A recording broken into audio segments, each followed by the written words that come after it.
Why did you just send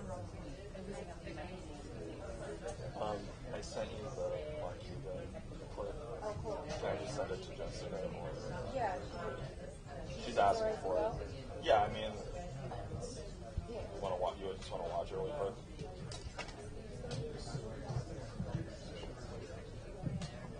Oh, think about it.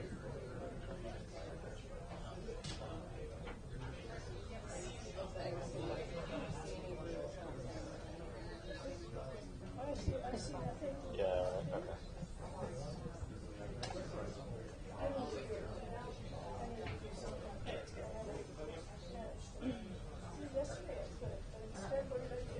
Mic check, 1, 2, 3, 4, 5, 6, 7, 8, 9, 10. Podium checks, 1, 2, 3, 4, 5, 6, 7, 8, 9, 10. 1, 2, 3, 4, 5, 6, 7, 8, 9, 10. Podium checks, 1, 2, 3, 4, 5, 6, 7, 8, 9, 10. Mic check, 1, 2, 3, 4, 5, 6, 7, 8, 9, 10.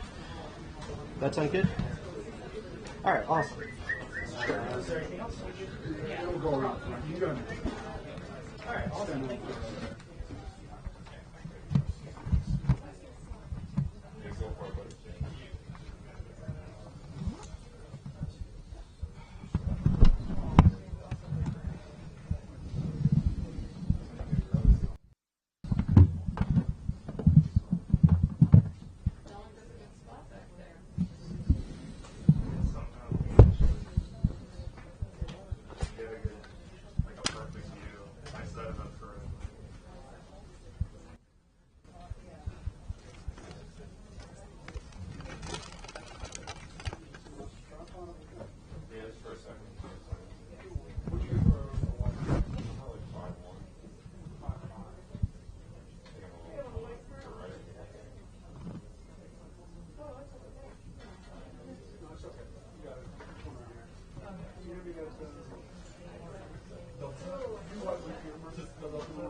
I know.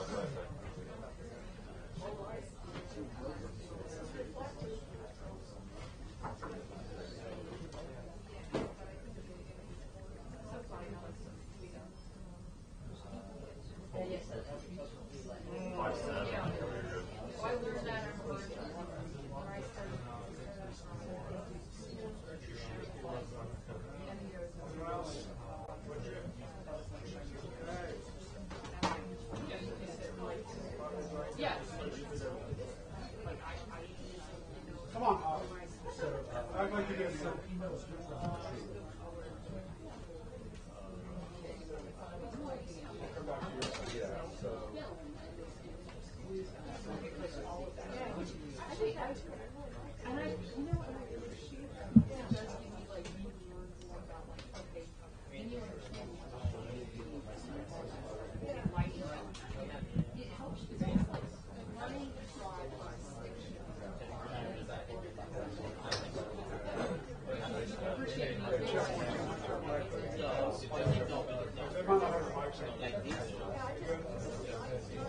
Albert, you good?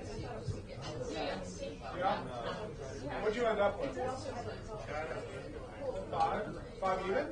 No. Oh, yeah. Oh, I just like this. You good? Yeah.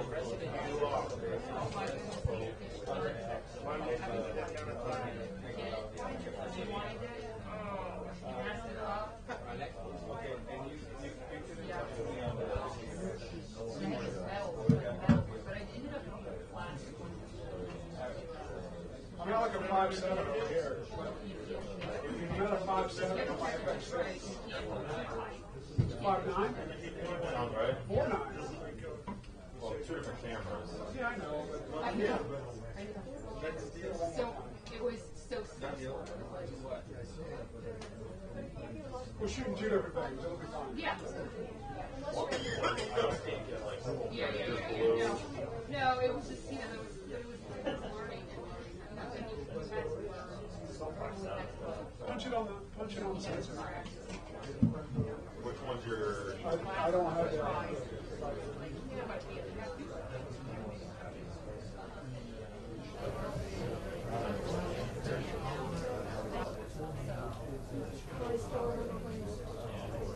Yeah.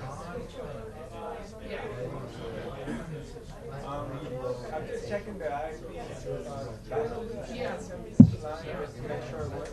Yeah. Nobody stops by. So if I have the MSNBC line, I check it early. I had a few times too. Like this is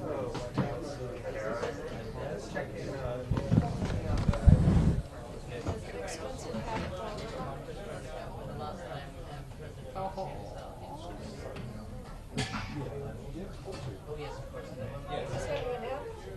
Yes, the two, they usually don't, because they usually have, you can't look at the black one. You're not. Well, no, right now, no, like, now they're kind of,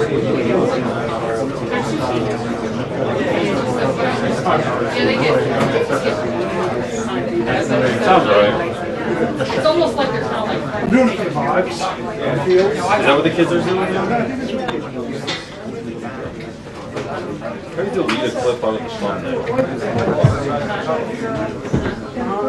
a good question. I don't know. Yeah. Your phone.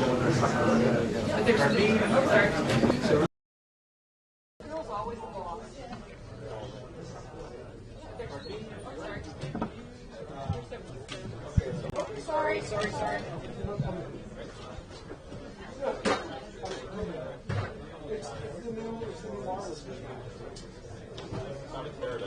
Yeah. So, I want to hear it.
I'm going to get really close to you for just a second, okay?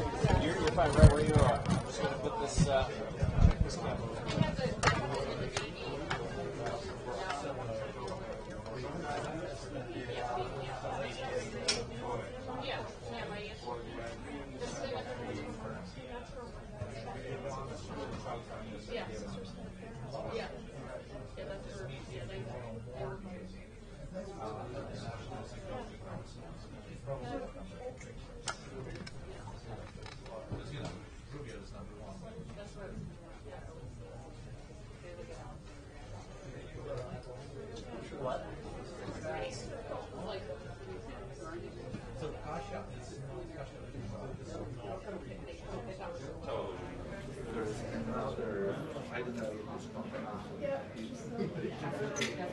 You're the same height as the vice president, right? I think he's taller.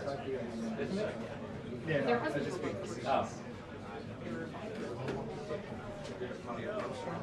Try to take a small step back.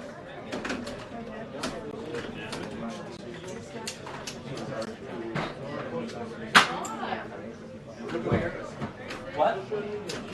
All right, thank you.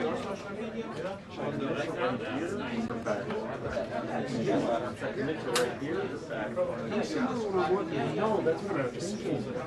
But I also, I don't need. Where? Oh, on the chat? On our chat? On the what? On the group?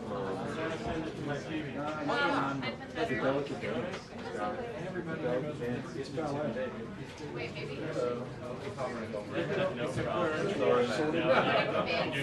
I did. Consumer electronics. My consumer, like, it really is. Okay, I just wondered if you wanted to do now. Yeah. Who's to say? There's a large spectrum of quality. See if They're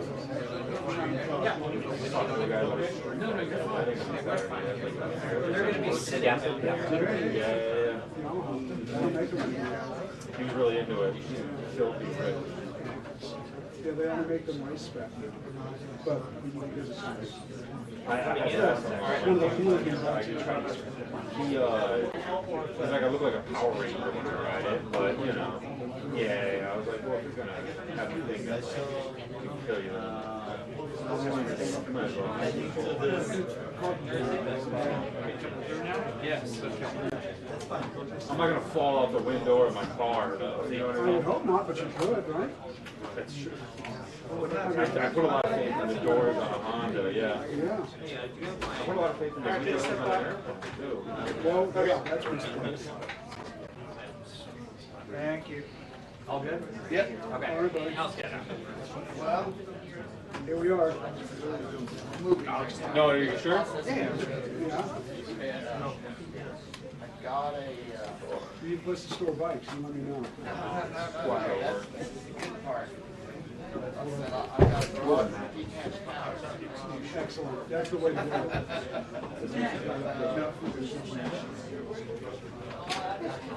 It's all right.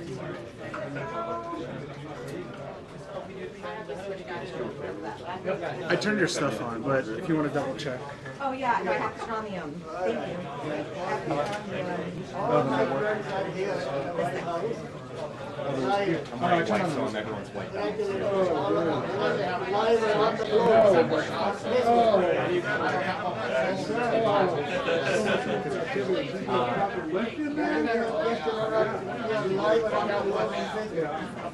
There's a chair. If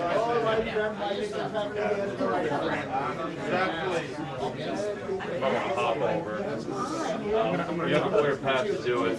It's like that, right?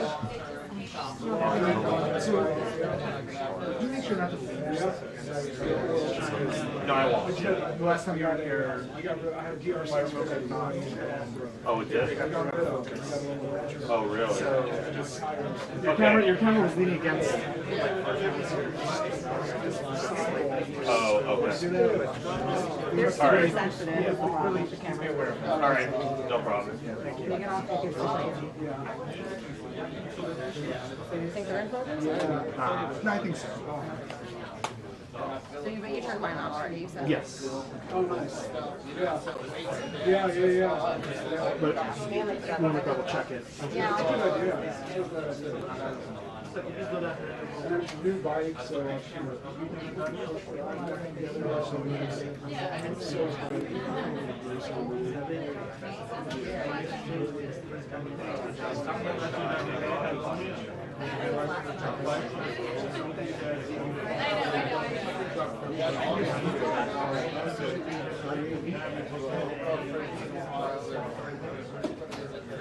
Maybe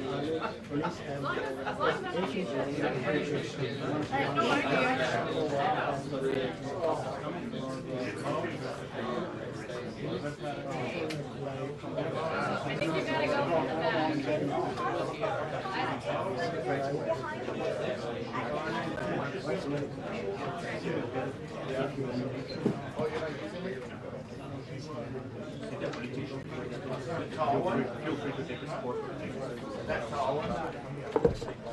here, my friend. Oh, hi, Khalil.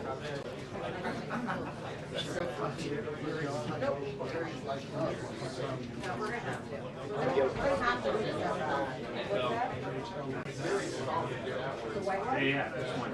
Okay. Which one? Nikon, make sure it's Probably back a half a step, so I don't get front. I'm looking at it now. I see the histogram going on and off. Oh, you're here? Oh, yeah.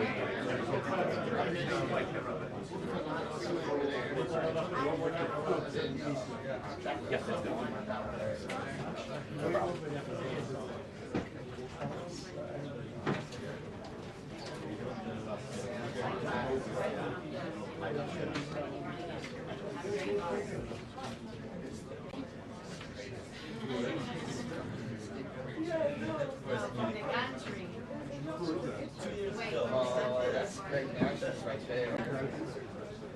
tenths, and 1/8.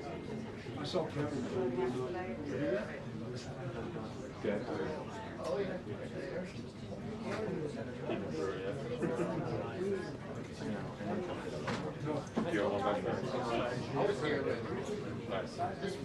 Gary, can I use your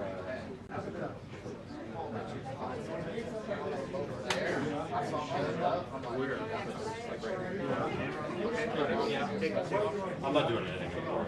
Never mind. Oh, sweet. People will be good. It's too much show. You're right. That's crazy. Wow.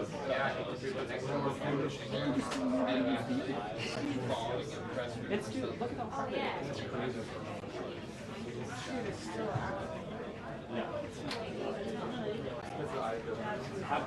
Theoretically. Yeah.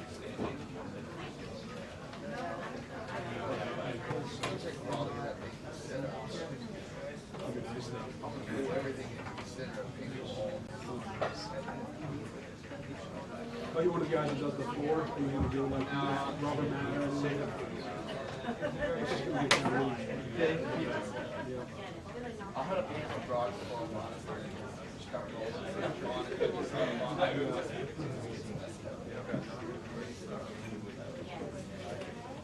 This the guy who has he died.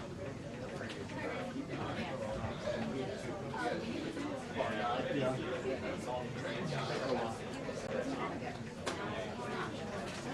We had it all set up. Did you see where the car was?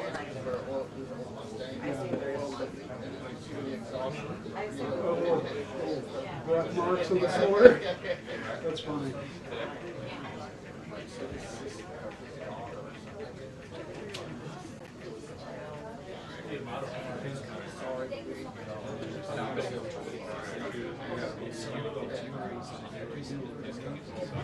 Snap something, I don't know.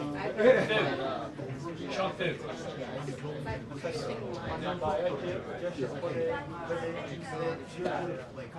There's those long tools, but it was also long tool long. Oh, nice. Are you going over here? Nope. Oh, nice. That's great. That's great. Great. Yeah. Hey, there you go. Yeah. Well, I got those. Yeah.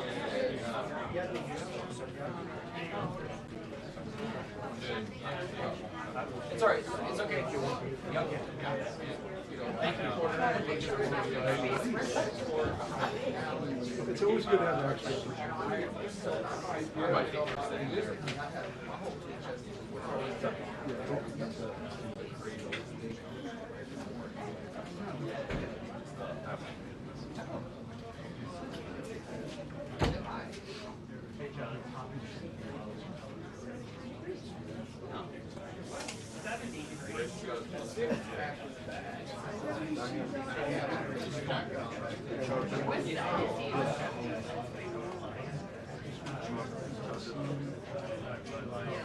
I got it.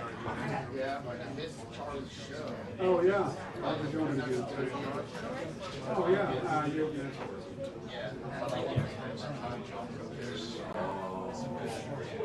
Like Speedmaster?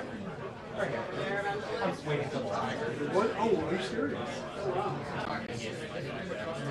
Yeah. Oh, that's cool, man. Yeah. It's the old tiger. Yeah.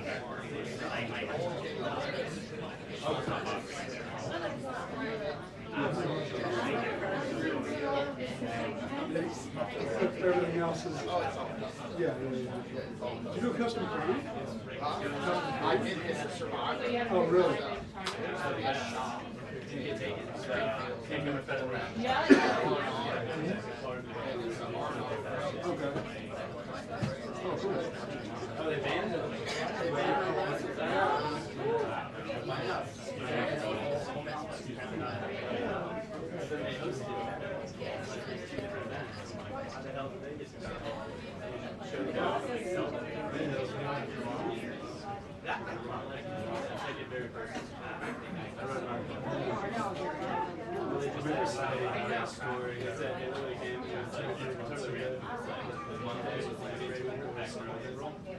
Spring up on it.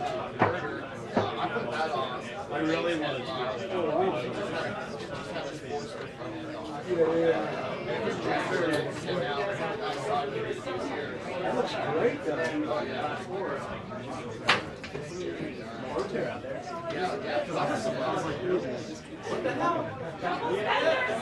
I've never ridden a hardtail before.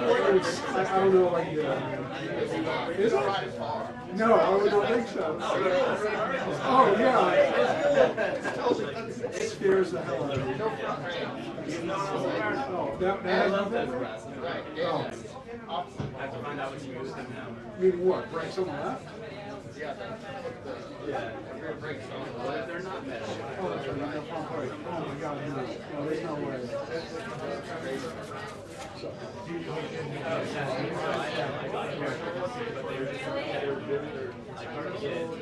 There are hand shifts on there. It looks at some but it's cool for inside. So my thought was, if you're doing a live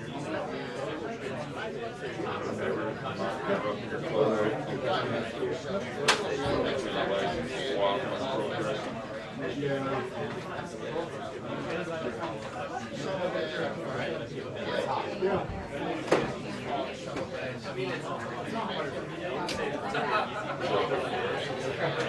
Really? You know what you see? That's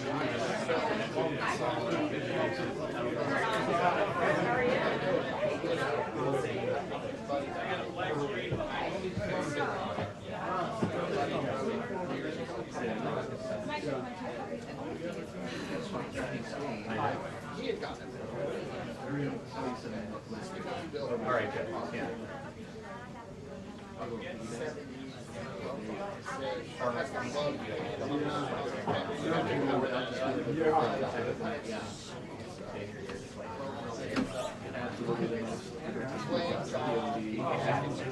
all hand painted and stuff. Oh, is it?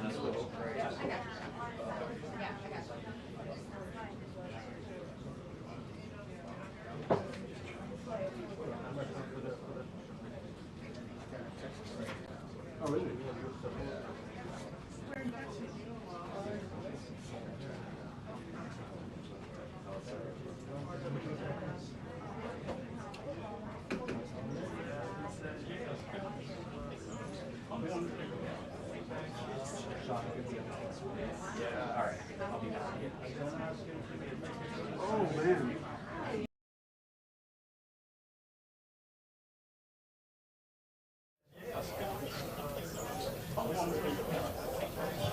Sean, you gonna be on the next one? Yeah. All right. I'll be back. Yeah. Oh, man.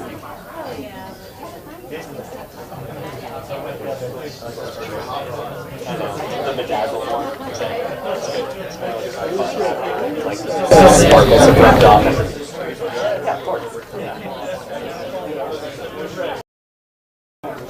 Just with the white chips. That's exactly. Oh, yeah, you want to cover that up.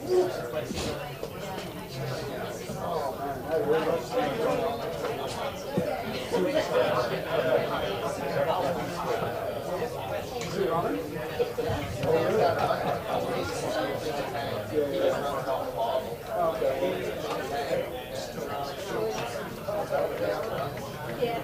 Rusty?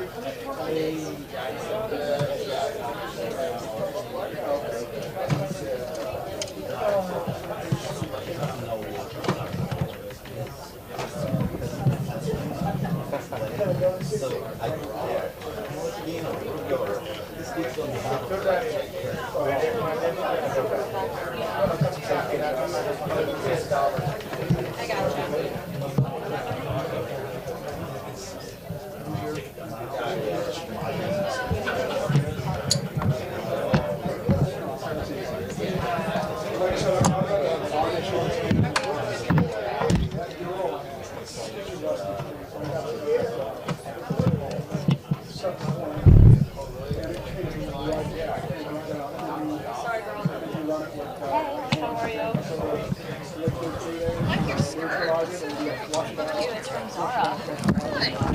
50 years ago. Zara, I need to shop. I think the Europeans are now. Sorry, I don't want to knock you.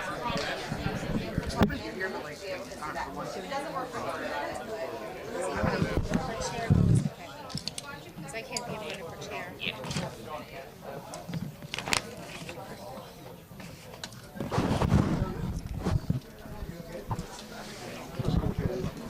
Hi, Scott. How are you? Long time no see.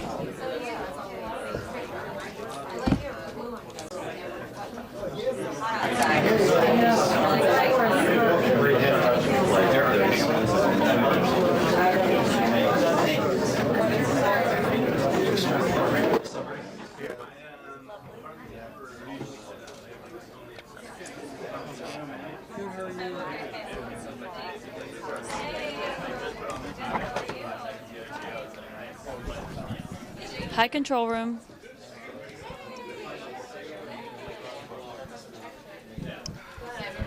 Can you guys hear me?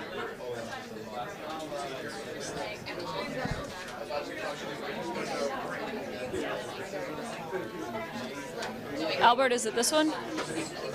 Hi.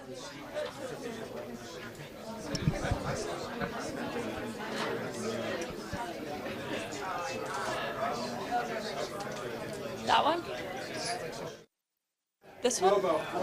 Right, straight ahead. I'm gonna be like looking over here.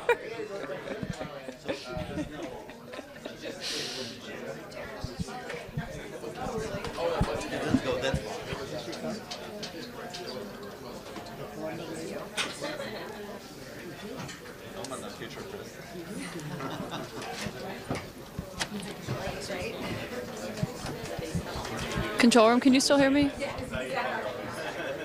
Wow, this clock is really off in here. It says it's 12:52. Seriously, that's kind of bad. Like in TV time, that's like a lifetime. You know, and there's no excuse. I mean, Hey, control room, can you guys still hear me? I'm not hearing you guys. Watch out for this.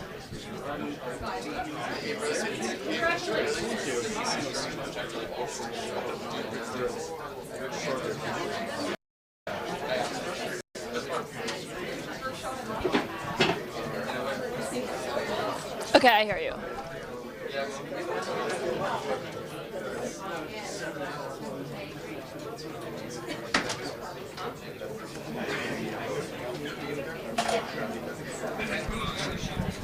So I'm gonna move. No, yeah, sorry. Oh, no, it's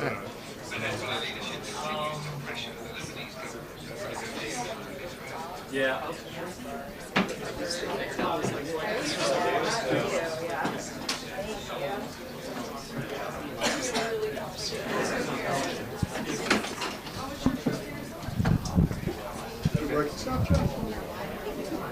Main Street? Well, let's start with the walks in the view, so, you know, pull up to that's pro. Yeah, they're a little designed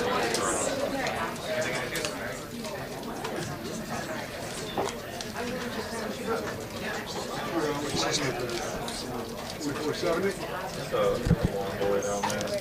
Thank you.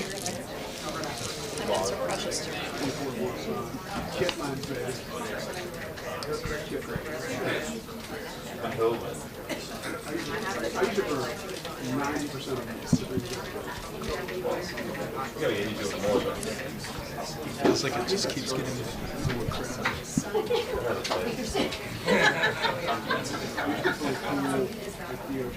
Sweet, thank you.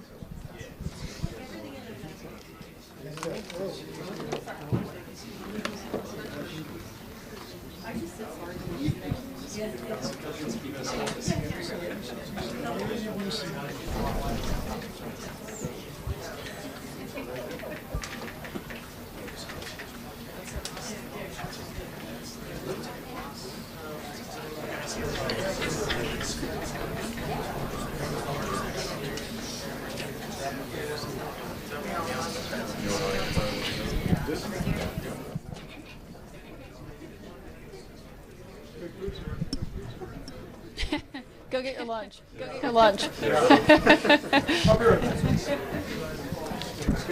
Priorities. Your necklace is really nice. It's this Southern designer, Jane. Sorry. She's amazing. I have to get the April because when I Sorry.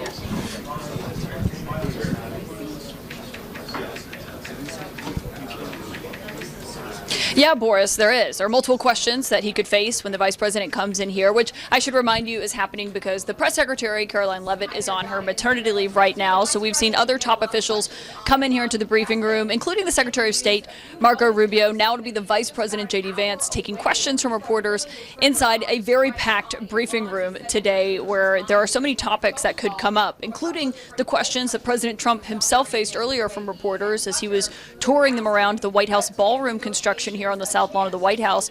That's where he said that Iran attack could happen early next week, that he is giving them a few more days as these negotiations are continuing to play out after he announced yesterday pretty abruptly on Truth Social that he was planning to attack Iran today, something he says he was at about an hour away from making that decision yesterday when he decided at the behest of allies like Qatar and Saudi Arabia to end up calling off those attacks while these negotiations are playing out. So obviously we'll see what the vice president has to say about the state of those negotiations. But also there is so much news here domestically as well with all of those primaries that are taking place today. And earlier you saw President Trump come out and make good on his statement earlier that he was going to endorse a candidate in the Senate Texas primary race. He came out and endorsed Ken Paxton. And obviously that throws a huge wrench in the Senate GOP plans, given he is coming out and endorsing someone who is running against a current incumbent right now on Capitol Hill in John Cornyn. And then, of course, the president also weighed in on Thomas Massie, who is up for his election tonight in his primary. There are open questions about whether or not he is going to survive that after the repeated attacks by the president and the endorsement of his rival in that race. And you saw the Defense Secretary Pete Hegseth out there campaigning for him yesterday in an incredibly rare moment to see the Pentagon chief out on the campaign trail in that way. And then, of course, the Deputy Attorney General, the Acting Attorney General, Todd Blanche, is up on Capitol Hill, and he's been testifying in front of lawmakers and defending that fund that was created and confirmed by the Justice Department yesterday that could potentially benefit allies of this White House who believe that they were wrongfully prosecuted or investigated by previous Justice Departments. And so there's a lot out there on the agenda, obviously a lot of questions for the Vice President when he comes out here to the lectern any moment now, Boris.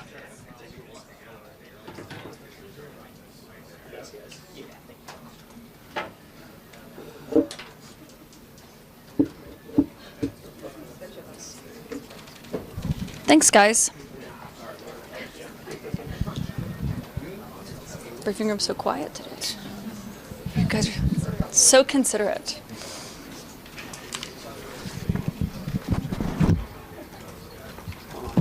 Hi, oh wow. What's up, stranger? How you doing? Good. Yeah, live in the gym.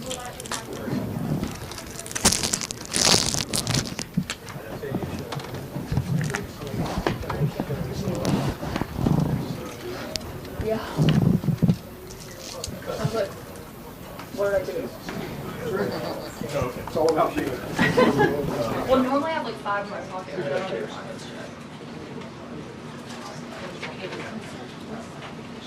Jane was W-I-N. She's so cute. She like With it. Yeah.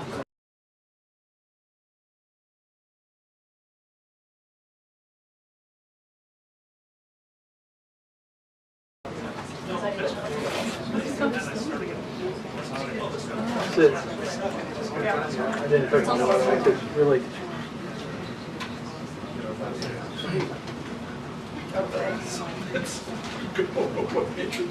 I love it. Perfect. Yes.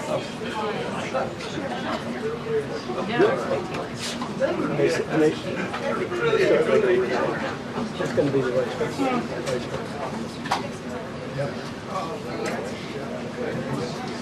All right. Thank you.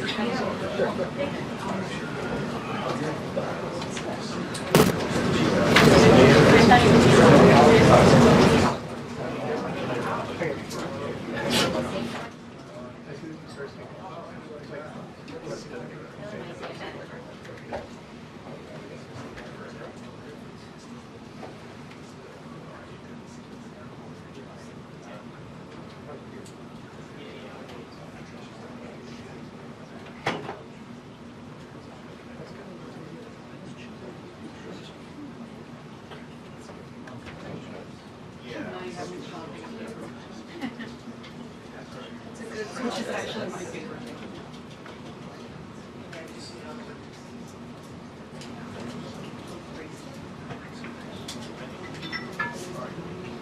Yeah, it's just good stuff. This might be that.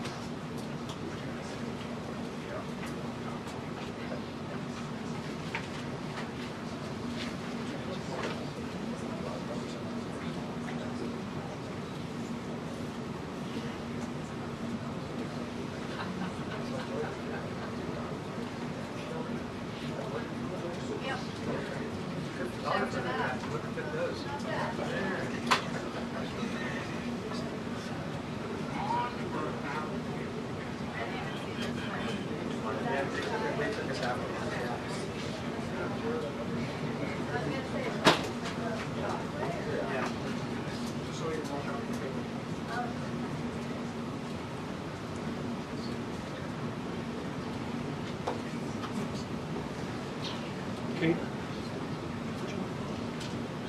Do you have your mic on? All right.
I don't use it to come here because I don't use it.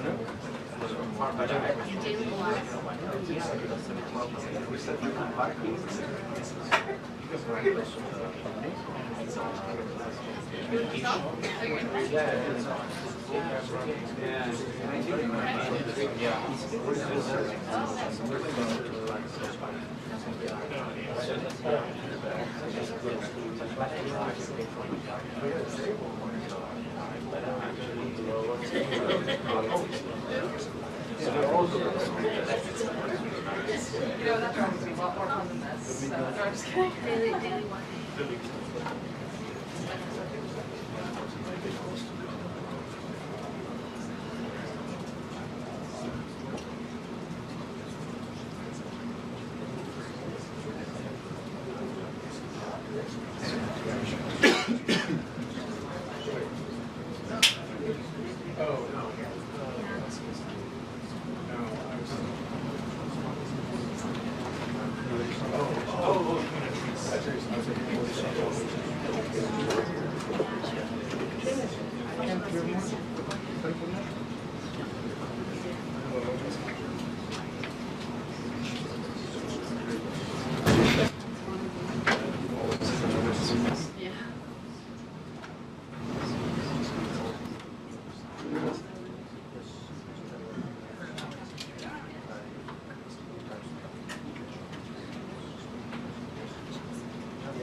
I like to think that the new editors are just looking at me in my tie. Like, wow, that just got it. What's this? Okay. Yeah. No, that's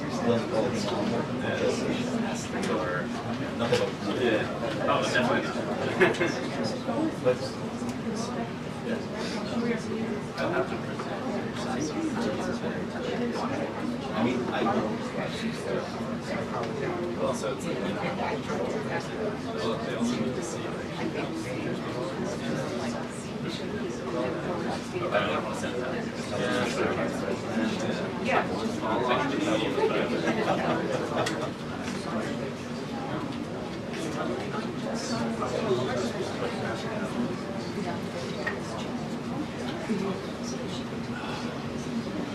I can now request a script for 20 hours.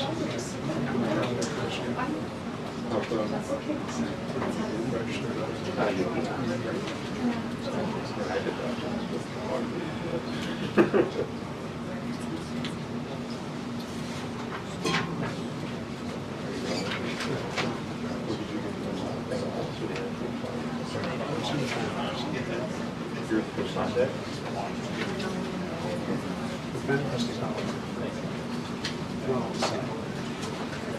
You're for here. You're for here. That's all that. I filled out one more sentence. Whatever it is.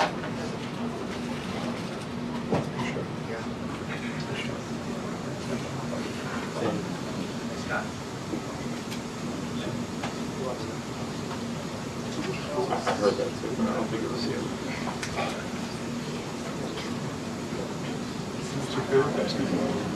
No, they hit me up about it. I don't know if maybe a Delhi thing or something.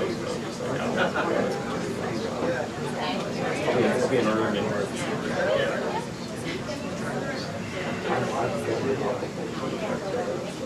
Oh, well, they're not approved? No.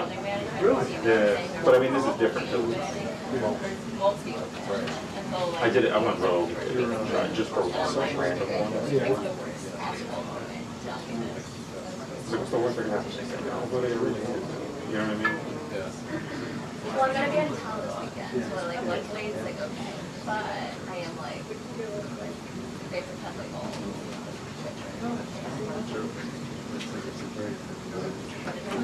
bigger deal than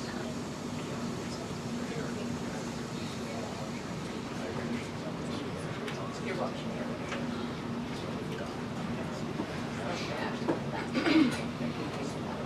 Yeah, that's sorry.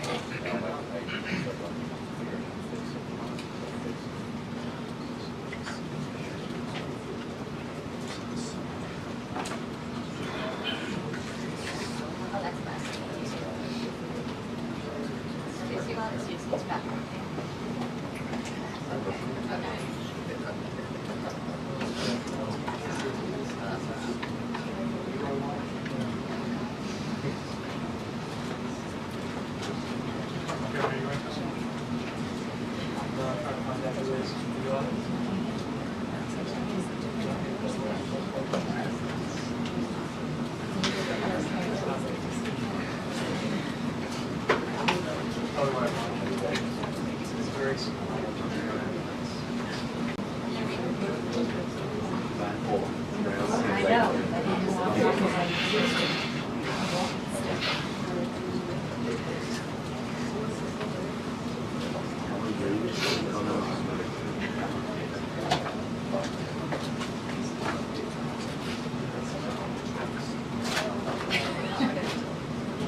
Maybe.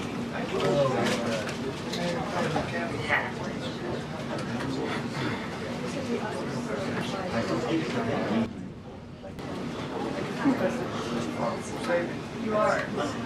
So if I get you. I wasn't going to sit here.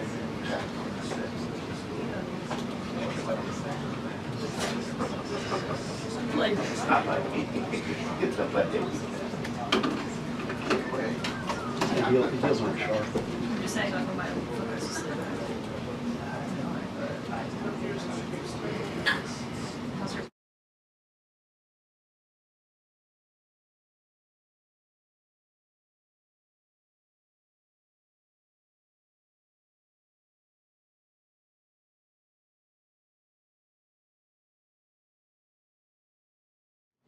you would put them in?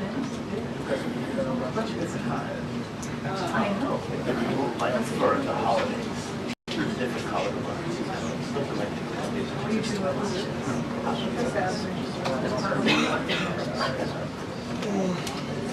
with your wife?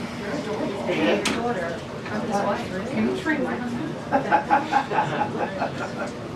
Because she has long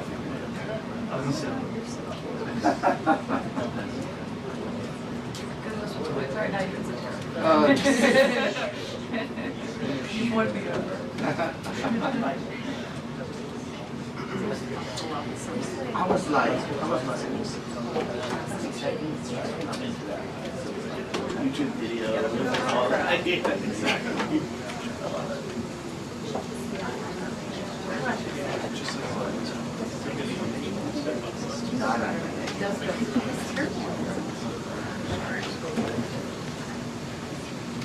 Yeah, because then they all come out, right?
Can you try? Dan, really?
minutes until the briefing, 2 minutes until the briefing.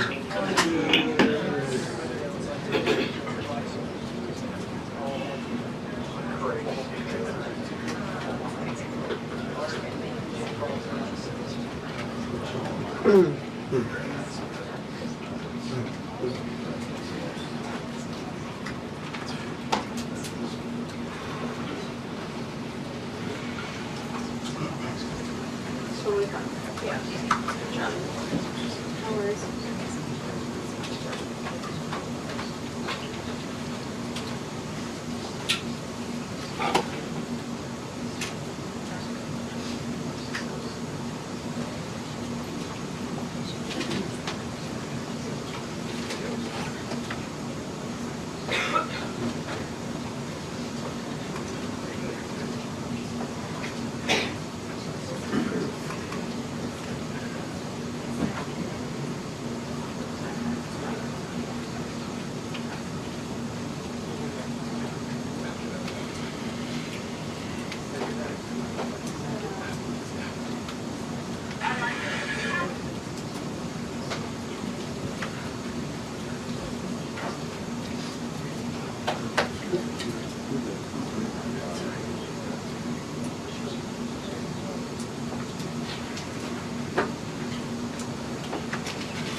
All right. Good afternoon, everybody. How you guys doing? Good. Okay, I've got my sheet here. So I know who to call on, most importantly who not on. Let me start out with a few things. First of all, proud to announce that next week I will be speaking at the Air Force Academy commencement ceremony. Last year I spoke at the Naval Academy commencement ceremony, and it was one of the great honors and privileges of my life. So I'm excited to go out there to Colorado and participate in that ceremony. The second thing is I want to highlight a little bit some of the work that we've been doing, the great work our team has been doing on the anti-fraud task force, where we have caught just in the last couple of months billions upon billions of dollars of fraud in our hospice system, in our Medicaid system, in our Medicare system, in our immigration system. We've seen hundreds of millions of dollars of fraudulent loans that were being handed out through the Small Business Administration that we've identified and stopped. And we've also started investigating some of the fraudulent criminal activity and also prosecuting some of the fraudulent criminal activity. So the thing that I say to the American people, and I'll repeat here to all of you, is, fraud is a crime that has two victims. It has, first of all, the American taxpayer, people who pay their taxes, who out of their generosity, and because they have to, of course, they pay their taxes expecting that it's going to go to pay our troops and ensure that low-income children have access to food and ensure that people get medical benefits even if they're not able to afford a doctor. I think it's a great thing about our country is that we have this generosity of spirit where we take care of one another, but fraud takes that away from us because it steals money from the taxpayer when they pay their taxes, and it also steals money from innocent people who are meant to benefit from these programs but can't when the money runs dry because it's gone to fraudsters instead of the people who benefit from it or should benefit from it. So we're going to keep that work up. The President of the United States has been very clear that he wants us to focus on fraud. He wants us to prosecute the fraudsters, and he wants us to save the American people as much money as we possibly can. So we're going to keep at it. We're very proud of that work, and importantly, very proud of the team who've done an incredible job. And then finally, just to give an update on the Iran negotiation, the Iran situation, I just talked to the president very briefly before I came out here. It's actually a very simple proposition here. There are two options, two pathways we can go down when it comes to the Iran situation. So step back for a little bit. What the President of the United States has said is, number one, Iran can never have a nuclear weapon. And I think it's important for the American people and all of you to appreciate that when we say that, it's not just that Iran cannot have a nuclear weapon, it's what would happen if the Iranians did get a nuclear weapon. We know that a lot of nations all across the Gulf would then want their own nuclear weapon, and then a lot of nations all across the world. And what has been a very effective bright spot of American foreign policy really for the last 20 or so years would disappear overnight. If you have every country in the world scrambling to try to get a nuclear weapon, it would make us all much less safe. And Iran would really be the first domino and what would set off a nuclear arms race all over the world. That's very, very bad for the safety of our country. As the father of 3 young kids, I don't want them to inherit a world where 20 additional regimes, half of them very dangerous and very sympathetic to terrorists, have nuclear weapons. We want to keep the number of countries that have nuclear weapons small, and that's why Iran cannot have a nuclear weapon, on top of all the other things that we might be worried about, that they themselves could use it, that they could use it in leverage and economic control or economic negotiations. We just don't want them to have a nuclear weapon. Now, what we did here is that we effectively degraded their conventional military capability. That has been done. That has been successfully done. You could always do a little bit more, but where we are now is the president has asked us, has told us, to aggressively negotiate with the Iranians. Why did I go to Islamabad, Pakistan? Why did I spend, I think, probably 22 hours on a plane going there, 24 hours coming back, and then 21 hours on the ground negotiating with the Iranians? Is because we wanted to show a sign of good faith. The Vice President of the United States is willing to cut a deal so long as the Iranians are willing to meet us, again, on that core issue of never having a nuclear weapon. We think that we've made a lot of progress. We think the Iranians want to make a deal. The President of the United States has asked us to negotiate in good faith, and that's exactly what we've done. So we're in a pretty good spot here, but there's an option B. And the option B is that we could restart the military campaign to continue to prosecute the case, to continue to try to achieve America's objectives. And we could talk a little bit about what that looks like, but that's not what the president wants, and I don't think it's what the Iranians want either.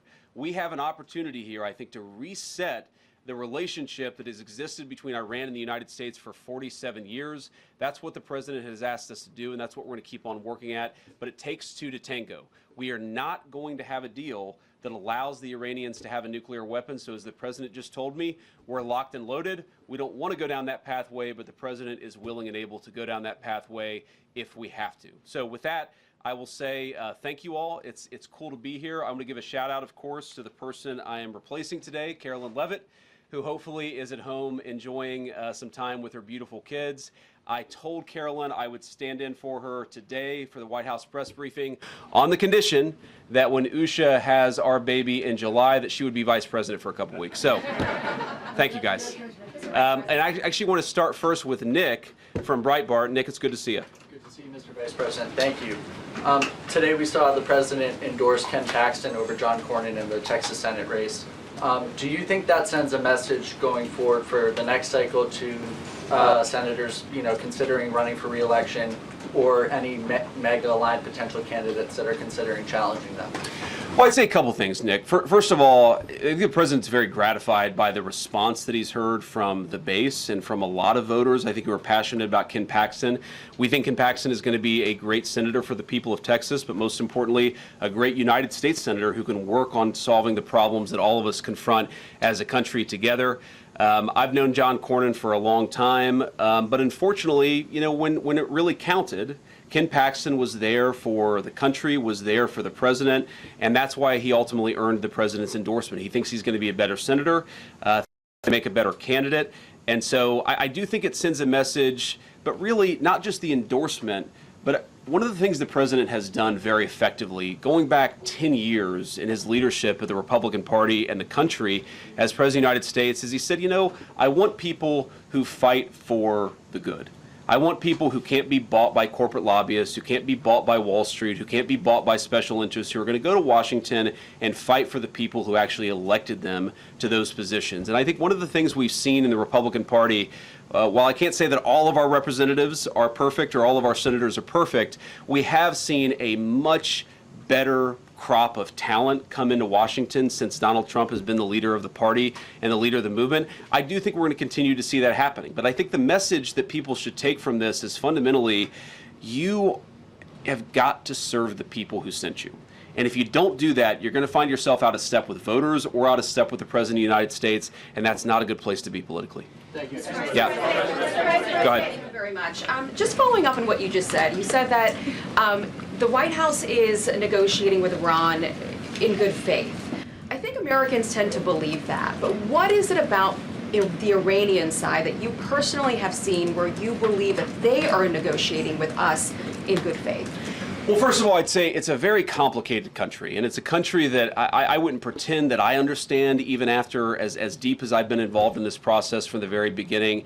It's a great and proud civilization, amazing people. We obviously have a great Iranian-American community here in the United States of America, smart people, very hardworking, and you see some of that in the negotiating team on the other side.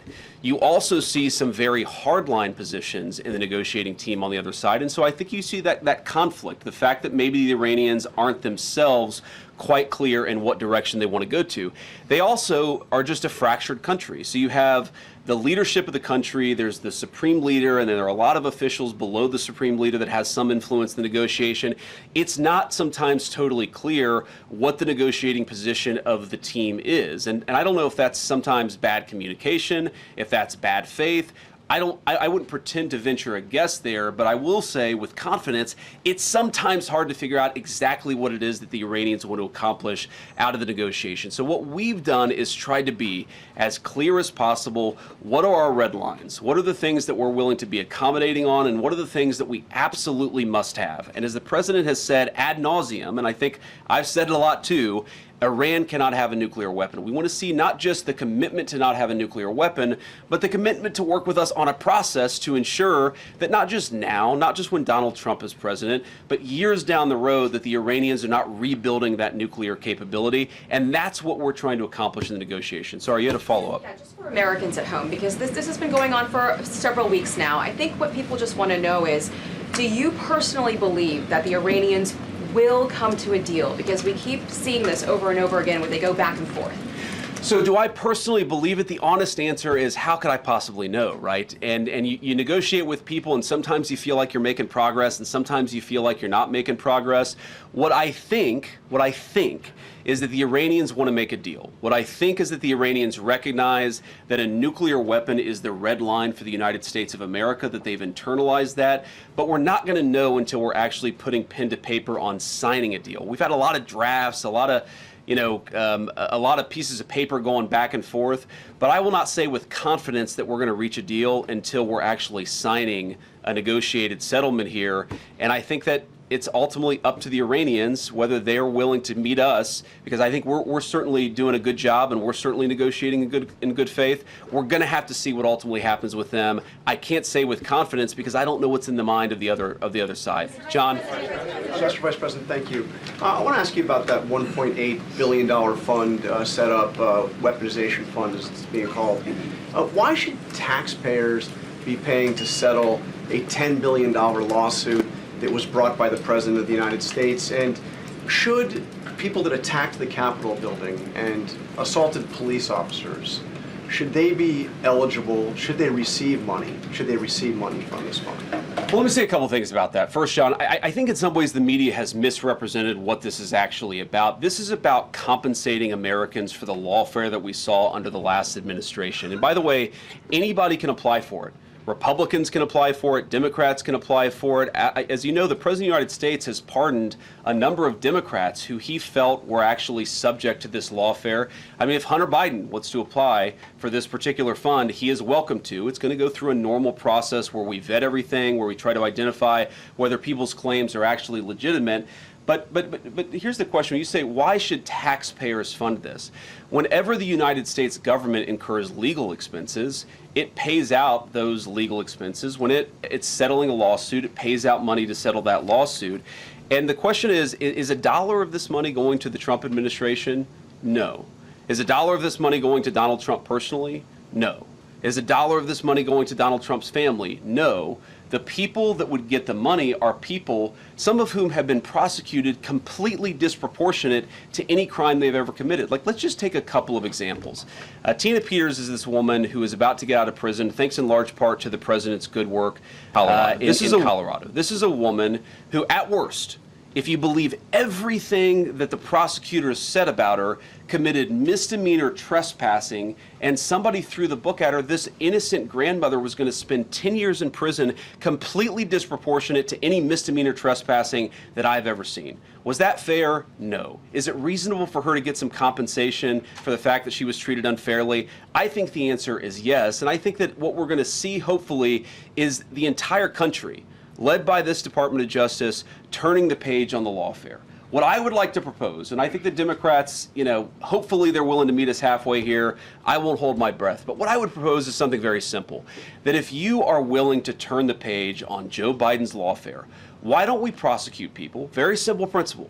Why don't we prosecute people who violate the law? Let's not prosecute people because they said the wrong thing or because they had the wrong political candidate or because they had the wrong viewpoint. And I think part of turning the page on that is to actually ensure the real victims of that lawfare receive some compensation. That's what this fund is going to be targeted at. And again, there's going to be a process to ensure that that money is only given to people who have actually, I hate to say earned it, but the people who actually were really mistreated by the previous administration and Department of Justice. Go ahead. I understand that everybody is eligible to apply for this fund. I mean, you're eligible, but I assume you're not going to apply and you don't think you should get money out of this fund. Of course. So isn't it just as easy to say that people that attacked police officers should not get taxpayer money from this fund? Well, look, John, we're not trying to give money to anybody who attacked a police officer. We're trying to give money, not give money, we're trying to compensate people where the book was thrown at them, they were mistreated by the legal system. Sometimes, we do have, John, in this country, innocent until proven guilty. We do have people who were accused of attacking law enforcement officers. That doesn't mean that we're going to completely ignore some of the claims that they're going to make. We're going to evaluate these things on a case-by-case basis. And if we think that somebody, whatever they were accused of, if we think that somebody was unfairly prosecuted and deserves just compensation, then that's what this fund is going to exist to provide. It's just going to correct a wrong, and I think that's a good thing. And I'd encourage everybody, Democrat, Republican, Independent, let's turn the page on this thing that we did under the last administration where we tried to throw people in prison because they had the wrong politics. Let's throw people in prison who broke the law. I think this fund is a good part of getting justice for the people who were wrongly treated. Back there, yeah. Thank you, sir. Just to follow up on that quickly, does that mean that people that were violent, that were convicted, were mistreated? Are you saying that? Well, you're asking me to comment on hypotheticals and on any number of dozens of cases. Here's the thing. We're going to look at everything case by case. As you know, every single case has its own details. Every single case has, you know, there are things about it that maybe don't meet the eye. We're just going to look at every case by case. That's all I'm saying. I'm not committing to giving anybody money or committing to giving no one money. What I'm committing to is a legal process to review these claims and to make sure that people who are mistreated by their government get a little bit of compensation because of it. Go ahead. Thank you, Mr. Vice President. Yes, sir. I realize that the pointer finger is not as precise as I thought it was. The guy in, sorry, I have this cheat sheet, but the problem with being 41 years old is I'm blinder than I was a few years ago. So we'll say blue blazer, blue tie. Yeah. Okay, great. Thank you, Mr. Vice President. I'd like to ask a quick follow-up on Iran, but first I'd like to ask you about fentanyl. Fentanyl, sourced largely from China, killed about 403,000 Americans over the past 7 years, according to CDC data. That's one in every 850 Americans who died. White House Counterterrorism Director Sebastian Gorka said last week that China's exports amounted to the targeted killing of Americans and war by other means. Do you agree with that assessment, and what is the Trump administration doing to punish and deter China, especially since the Supreme Court struck down the fentanyl tariffs? So go ahead and ask the second question, because I'll try to take each question and then I'll try to answer them and then we'll go on. And if you ask two questions, I can only guarantee that I'll answer one. In fact, I'm a politician. Maybe I won't even answer the one that you asked. But I will try at least to answer one question. Okay, well, I'd love to hear the fentanyl response too, if not today, sometime. Go ahead. On Iran, is Russia taking possession of the enriched uranium in Iran a plausible end to the war? And if not, why not? So first, on the Russia taking possession of the enriched uranium, look, these things are being discussed through negotiation. That is not currently our plan. That has never been our plan. I've seen some reporting on that. I don't know where it comes from, but the president's going to continue to negotiate a deal. So that is not currently the plan of the United States government. The Iranians have not raised it. My sense is that's not something the Iranians would be particularly excited about, and I know the president isn't particularly excited about it either, but who knows? I'm not going to make pre-commitments in a negotiation on any particular topic. On the question of fentanyl, a lot of people have died from fentanyl, absolutely. A lot of it has come from mainland China. We're certainly aware of that. But here's what I'll say. First of all, we've made incredible strides under Donald Trump's leadership to cut down on fentanyl deaths. If you look at the number of people who died in 2026, it's going to be lower than the number who died in 2025, which is way lower than the number who died in 2024. This is one of the things that I think all Americans, we should be celebrating, and I'm certainly proud of the president's leadership for making this possible. We ran, if you remember, in November of 2024 on a very simple idea that a lot of fentanyl came from East Asia, it was smuggled into Central and South America, and then the cartels would bring it into our country, and a lot of our people would get poisoned and killed because of it. We said if you got control of the southern border, we would see a substantial reduction in the number of people who died from fentanyl overdoses in the United States of America, and that is exactly what's happened. Now, yes, the president has raised this with President Xi any number of times. I know it came up during the meeting that they had in China just last week, but it's come up in any number of phone calls, and our sense is that President Xi has been willing to work with us on this, and obviously we want to continue to ensure that the Chinese work with us as much as possible because we don't want our people to be poisoned. So we'll keep working on that issue with the Chinese. There's been, I think, a big amount of progress that's been made, but of course we can make a lot more progress, and we're certainly going to be committed to doing exactly that. Right. Yeah. Me? White jacket, sorry. Oh, hey, yeah. Natalie with Washington Natalie, Post. thank you. Yeah, thank you, Mr. Vice President. Does the government need to create a new mandatory review process for new AI models, given the concerns about Mythos? And secondly, in a few days, Pope Leo is going to release his encyclical on artificial intelligence. What influence, if any, do you see the Pope's guidance on AI having to broader society? Well, I mean, I think when the Pope issues an encyclical on artificial intelligence, it's going to have some influence. I, of course, don't know how much influence. I don't know exactly what it's going to say. But I think when the leader of the world's largest Christian denomination speaks on an issue like that, it's certainly going to have some influence. And I'm sure it'll contain a lot of insights, some of which I'll probably agree with, some of which I may not. But I think that it's going to be a very, very important document. And I think that, you know, one of the things I always found fascinating about Pope Leo is that he chose the name Leo XIV, which of course is recollecting Leo XIII. Leo XIII was the Pope during a period of incredible industrial transformation in the entire world. Of course, that industrial transformation, according to a lot of people, led to the rise of fascism and communism in Europe. I think it was interesting that Leo XIV chose that name to maybe apply Christian social teaching in a new era with a new technological innovation in the same way that the Industrial Revolution was the technological innovation of its time. So I think it'll be fascinating. I'm looking forward to reading it. My guess is it's going to have influence. On the question of what our policy is going to be, look, what we're trying to do in the Trump administration is very simple. The president wants us to be pro-innovation. He wants us to win the AI race against all other countries in the world. He recognizes that AI is going to be an important tool, not just for our economy, but for our military, and so he wants to ensure that we're winning that particular race.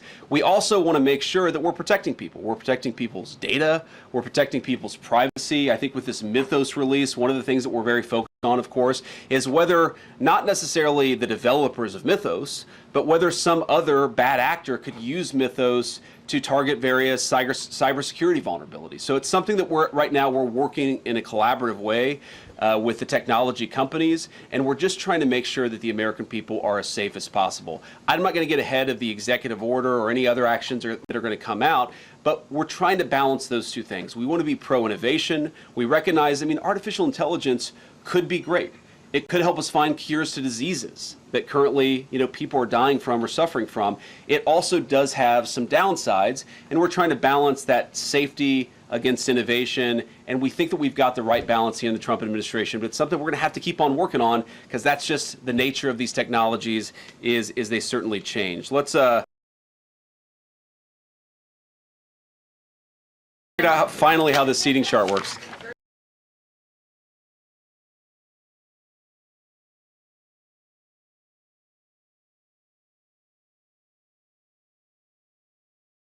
Omar seemed to have committed immigration fraud. Do you anticipate an indictment against her, an indictment related to that situation? Yeah, so Reagan, I don't want to prejudge an investigation. I mean, you read the things about Ilhan Omar and about, you know, who she married and whether she didn't marry this person or that person. It certainly seems like something fishy is there, but everybody's entitled to equal justice under the laws. So we're going to investigate it. We're going to take a look at it. If we think that there's a crime, we're going to prosecute that crime. And that's something the Department of Justice is looking at right now. Mr. Vice President. Yeah. Go ahead. Based on what you've seen during your work on this anti-fraud task force, do you believe anything should change about our immigration or refugee policies to stop fraud in the United States? Well, yeah. I mean, look, one thing I'd say is that the biggest immigration fraud that existed under the Biden administration, it's not just that they let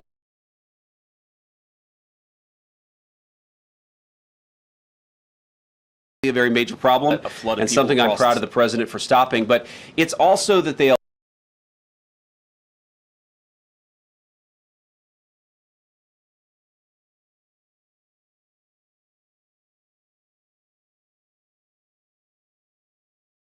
were fleeing persecution, and they would say that they were an asylum claimant, and then effectively what the Biden administration would do is say, okay, you're an asylee, go into the interior of the country, here's a work permit, maybe come back in 10 or 12 years for your hearing on whether you actually have a legitimate asylum claim. So what did that mean? That meant that person was just completely given amnesty and released into the interior of the country.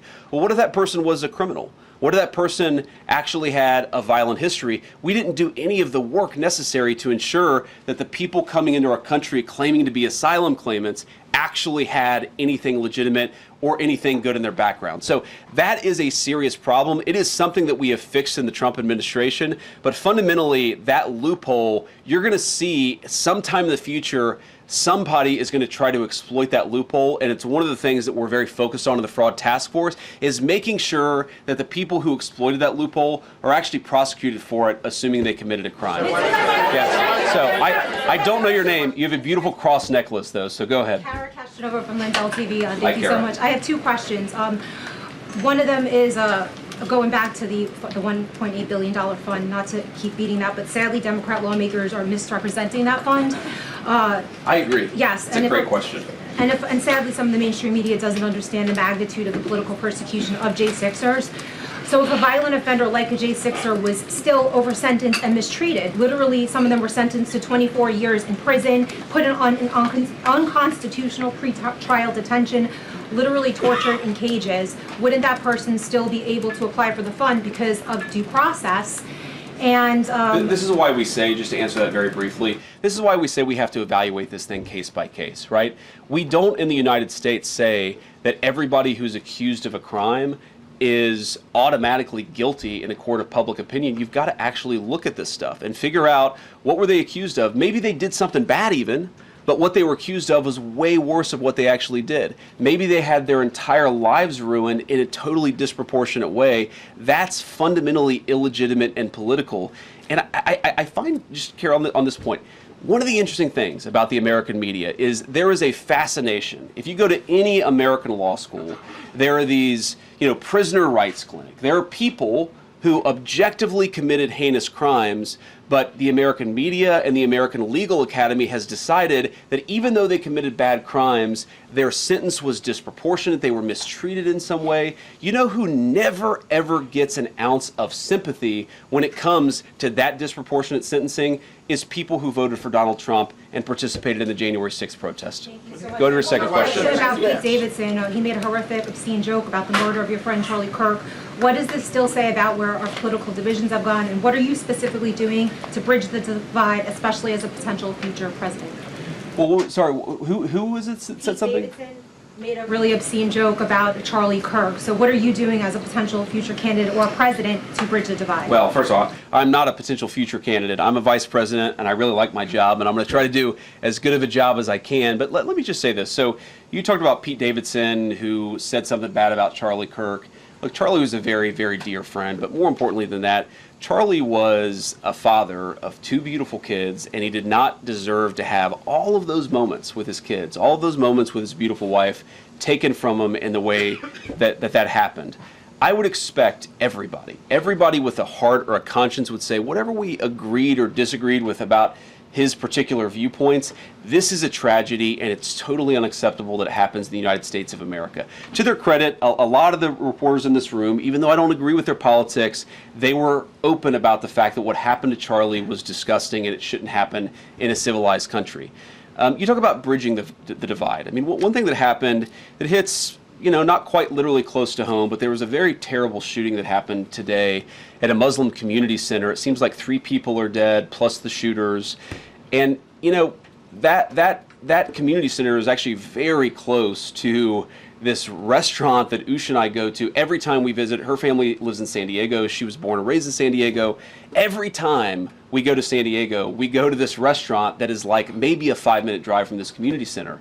And I found out about it actually on my way to the White House this morning, and I texted her, I said, would you have known anybody who was involved in this? And she said, absolutely, I would have known some people, or at least their parents, who might have actually used the services at this community center.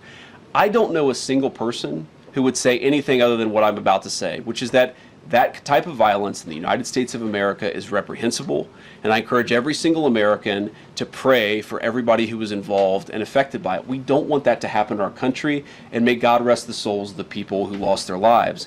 What I do find a little distressing is that while every person I know, every politically conservative person I know would say exactly what I said about these innocent people who were killed, there were a lot of people who were celebrating the death of Charlie Kirk. And I think one way that we can bridge the divide is just have a very simple principle in this country. Number one, we don't want the government throwing people in prison because they have bad politics, however you define bad politics. Number two, and way more importantly, political violence wherever it comes from, is unacceptable in the United States of America. Let's talk with one another, not shoot each other when we disagree. I think that's the principle that everybody in this room agrees with. It's certainly the principle the President of the United States agrees with. Okay. All right. Sorry. I'm gonna try to read this here. I'm sorry. Okay. Okay, that was kind of interesting, so I'm going to give you the question. All right, go ahead. So, last week, the Pentagon halted deployment of 4,000 troops, U.S. troops, to Poland. This is in direct contradiction to President Trump explicitly promised not to reduce the troop level in Poland. So, I'm going to ask you this question, which many people in Poland think. Why are you rewarding Putin and punishing your best ally in Europe? Well, first of all, I'd say there's been no president who's done more, frankly, to ensure that Ukraine survived the invasion of Russia than Donald Trump. As he famously said, Obama gave him sheets, I gave him javelins, and it was those javelins that ensured that Ukraine still has its territorial sovereignty. What he's also said is that he wants to pursue an American policy that focuses on the interests of the United States. And part of that foreign policy is not to reward Putin or not to punish a country like Poland, which we love. We love Poland, we love the Polish people. No. What we're trying to do, what our foreign policy is geared towards, is promoting European independence and sovereignty. We want Europe to take more ownership over its own territorial integrity. We want Europe to step up in a big way. Now, I think you said 4,000 troops. We've not reduced the troop levels in Poland by 4,000 troops. What we did is that we delayed a troop deployment that was going to go to Poland. That's not a reduction. That's just a standard delay in rotation that sometimes happens in these situations. But here's the fundamental problem. Poland is capable of defending itself. With a lot of support from the United States, we're not talking about pulling every single American troop out of Europe. We're talking about shifting some resources around in a way that maximizes American security. I don't think that's bad for Europe. That's encouraging Europe to take more ownership. The United States cannot be the policeman of the world. We want to be good allies. We want to make sure that our troop presence promotes regional stability in Europe. The president has not said, though he could, the president has not said that he's taken all of the troops out of Europe, but Europe has to stand on its own 2 feet. And that's something that he's been consistent of, frankly, not even since the beginning of this administration, going back to the first administration, is we have got to have more sovereignty and more of Europe standing on its own 2 feet. That will continue to be our policy in Europe. Those troops will go eventually to Poland? What I said is that is it a delay in troop rotation? Those troops could go elsewhere in Europe. We could decide to send them elsewhere. We actually haven't made the final determination about where those troops are ultimately going to go. But what I'm saying is it is not accurate to say that we are pulling a bunch of troops out. It is a very small and very minor thing. And I think, frankly, a lot of the European media, again, is overreacting to this a bit. And here's one thing I'll say about this. Look, I have, for my entire life, I'm 41 years old. For my entire life, I have heard chirping from the European media about everything that's wrong with the United States of America. We don't have this, we don't have that. We don't spend enough on health care, even though part of the reason why we spend so much on defense was because we have tens of thousands of troops in Europe. I think that if the European media wants to attack the President of the United States, they need to start looking in the mirror. All he has said is that we're going to be good allies, we're going to be good friends, we're going to be trading partners, but it is reasonable for Europe to take a little bit more ownership over its continental integrity. Caitlin. Vice President, I have a question on the war, but just to follow up, you previously told me that anyone who assaulted a police officer on January 6th should go to prison. So why not rule out giving them taxpayer-funded money?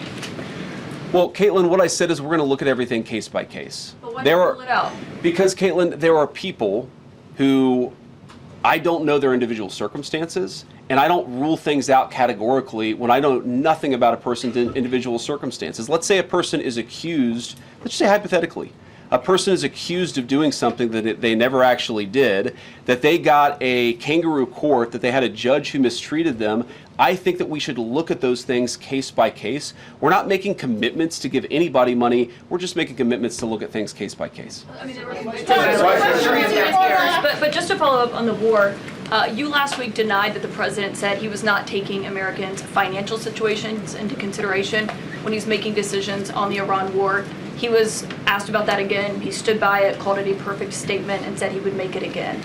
Do you believe that Americans' financial situations should be taken into consideration when you're making decisions as an administration about the war? See, Caitlin, what you did is you misrepresented the question that I was asked, and then you misrepresented the answer that I gave. What I said is that a question that was asked where the president allegedly said that he didn't care about Americans' financial situations, he never said that.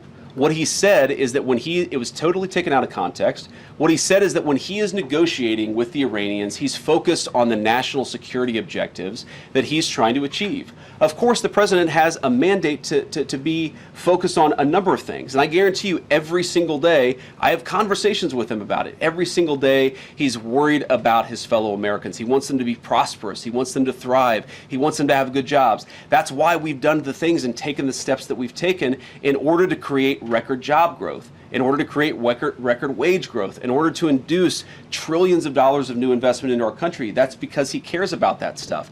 What he also said is that when he's talking to the Iranians, he's talking to the Iranians about questions, of course, of national security, like their nuclear program. You could hold two thoughts in your head at the same time, that the president cares about financial security for Americans, but also when he's negotiating with the Iranians, he's talking about the issues that are germane to the concerns of that particular conflict. Going back to the price tag for this DOJ fund, $1.8 billion. You have people that can't afford groceries. Gas is high. People are making sacrifices in their personal lives to accommodate for this rise in prices. People are telling us that they feel financially worse off. They're very concerned about the uncertainty. How can you justify that amount of taxpayer money for that fund when people are struggling? What do you say to Americans who wonder why this fund is getting all this money and I can't afford basic life amenities? Well, let me say a couple things about that. First of all, you said $1.8 billion, and it's important for people to realize we're not just writing a $1.8 billion check. We're going to take a lot of people who are going to apply and say that they have been mistreated by their government. We're going to handle those situations case by case, and if we determine they were in fact mistreated by their government, we think it's reasonable to give them just compensation. But when you talk about funds and pots of money that are out there, I mean, thanks to Donald Trump's leadership and the Working Families Tax Cut, we put $40 billion into a rural health care fund in order to stop the closure, or at least prevent some closure, of rural hospitals and rural clinics that had been decimated under the Biden administration. We had a piece of tax legislation that put hundreds of billions of dollars into the pockets of families. No taxes on Social Security, no taxes on overtime, no taxes on tips. So I reject the idea that we can't walk and chew gum at the same time. We can give just compensation to people who are mistreated by the government. We can also make sure that the American people, we do everything that we can to make their lives better, to make them more prosperous, to give them better jobs. That is the primary focus of Donald J. Trump's White House. That's the question all of us ask every single day, is how do we make our fellow citizens more prosperous? We can do that while also taking care of people who were mistreated by the last administration. Go ahead, sir. Yeah. Thank you, Mr. Vice President. Thank you very much, Mr. Vice President. Mr. Kurdi, sir. After the ceasefire with Iran, drone and missile attacks on the Kurdistan region have not stopped. That happened yesterday as well. What is your position on this issue, and what do you expect from the new Iraqi government regarding the control of militias? Well, as you know, you've asked the president this question before, and we certainly love the people of Kurdistan. Anytime that drone attacks or missile attacks are hitting anybody, but particularly civilian populations, that's not something we like to see at all. And it's one of the things that sometimes happens. Unfortunately, these ceasefires, they're not always perfect. We've seen that in Gaza. We've seen that certainly in Iran and some of its neighbors, but we have seen a significant reduction in violence over the last few weeks of the ceasefire. And look, fundamentally, the president's been quite clear. This is going to go, again, in one of two directions. We're going to restart the war, which is not the preference of the president of the United States. We're going to restart the operation, or we're going to strike a deal, and I think that's an important thing. That's what we're focused on, and that's what we're going to keep on working for. Okay. It is very... Okay. In like the purple, kind of the purple dress there, yeah. Go ahead. Thank you, Mr. Vice President. Go ahead. Thank you so much, Mr. Vice President. Rowena Ortiz with Turning Point USA. There has been an uptick in religious violence across the country. What's your message to protect people across all faiths in America? I appreciate that question. Obviously, Turning Points would know a lot about this issue. As we talked about earlier, you guys have been the subject of a fair amount of violence yourself. I guess what I would say is the principle of religious violence is particularly disgusting, especially in the United States of America. And as a devout Christian, I would say it's one of the most anti-Christian things and anti-American things that you could do. And here's why. One, because a fundamental principle of all the great faiths is we are all children of God, and because of that, we are endowed by certain rights that are unique to our status as human beings. You violate those rights, most importantly, when you commit violence against another person. You can violate them in other ways as well, but the most profound way to violate the fundamental right of human dignity is to commit violence. But here's why the religious piece of it is particularly egregious. One of the fundamental American rights that I think came from our Christian heritage as a civilization is the idea that we respect people's religious freedom, in part because we respect them as human beings, but also because we respect their right to find their own pathway to God. You can't force anybody to a pathway to God. They have to, through their own free will, find God themselves. That's one of the reasons why that right of religious freedom is the very first right enshrined in our Constitution. So when you commit acts of violence, you're committing an act against this fundamental idea that people are created in the image of God and that they have the right through their own free will to find God however they might want. And as a Christian, of course, you might have your preference for how they find their pathway to God.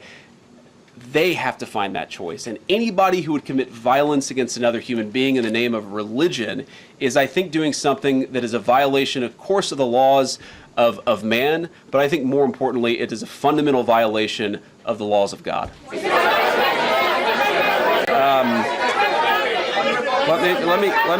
me go with. Okay, Garrett, you have your hand up. Garrett, that's right. That's right. Okay. Thank you, Mr. Vice President. Midterms are well underway. You've got voters going to the polls in 6 states today. You and the president ran on a platform that included no new wars, cutting gas prices, cutting inflation. What do you say to the people who are going to the polls today and who feel like those promises are unkept? Well, I'd say a few things. First of all, we've delivered great wins for the American people. We ran on delivering tax cuts to the American people, which we did, the largest tax cuts in American history. We ran on cutting taxes, particularly on people who were working on overtime, working on tips. We cut taxes for those Americans.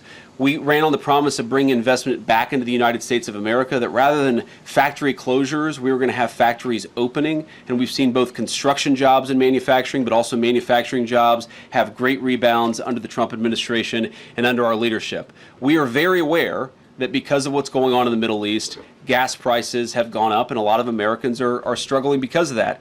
Our view is that it is a temporary increase. We're taking a number of steps to try to push back against it and try to ensure that Americans are paying as little at the pump as possible. But I feel quite confident after we've taken care of business in the Middle East, those prices are going to come down. And there have been a lot of prices, as you know, a lot of prices from rent to housing, where we still got a lot of work to do, but we do see some real progress made across the economy on pricing, but also on people's jobs.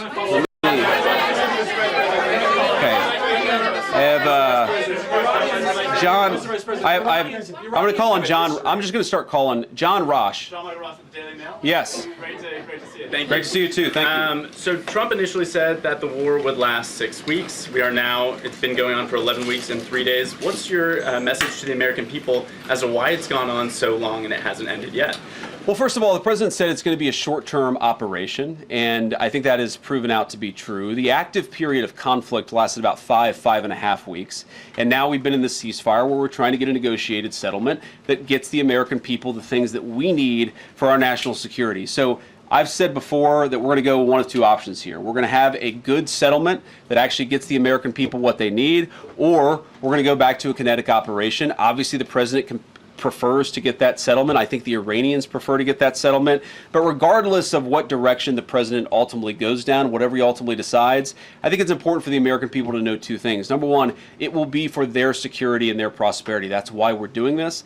And number two, this is not going to be the sort of thing that lasts forever. I think a lot of Americans, especially in my generation, who are worried about forever, endless conflicts, we have to remember, I think you said 11 weeks, a big chunk of that has been a ceasefire. This is not a forever war. We're going to take care of business and come home. That's what the president's promised, and that's exactly what he's going to deliver. Go ahead. Yes.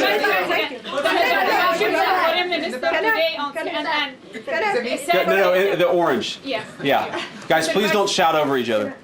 Thank you, Mr. Vice President. The Egyptian Foreign Minister today, in an interview on CNN, he said that the Arab countries are working with you on a memorandum of understanding between the U.S.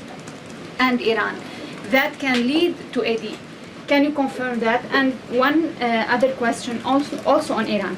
You've spent over than 20 hours with the Iranian negotiating. Do you believe that other countries may be able to achieve what those negotiations could not?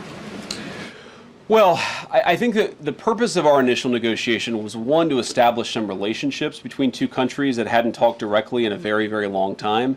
And number two, just to get the pathway started to negotiation. I don't think any of us, meaning me, Jared Kushner, and Steve Witkoff, had any great confidence that we were going to be able to reach a deal. But we did think we were going to take important steps along the pathway to reaching a deal, and we did. Now, you asked what the Egyptian foreign minister said. I haven't seen those comments, so I won't comment on them myself. What I'd say is I'm not going to detail what's going on in the negotiation. There's a lot of back and forth. A lot of good progress is being made. But we're just going to keep on working at it, and eventually we'll either hit a deal or we won't, but we're going to keep on working at it. And I think it's important for us to actually privately have these conversations, because sometimes when you're doing a negotiation and you put everything out there in public, it actually complicates things more than it should. So we're going to keep these negotiations private until we've got something, of course, to tell the American people, and at that time we will. Okay. Yeah. Is that a magenta tie? It's hard to tell. He's like a purple tie there, right? Thank you, Mr. Vice President. Okay, Thank you, Mr. so Vice this guy insists that he has the real purple tie. So I'll give you a question too. Go ahead. Thank you, Mr. Vice President. Two questions for you, one on Iran and one on China, given the President's trip last week to Beijing. On Iran, you met on April the 11th with Iranian negotiators, including the foreign minister. Is it your sense, Mr. Vice President, that they're just stringing the U.S. along? That's the sense from lawmakers from both parties. And then on China, you come from a state that manufactures a lot of automobiles.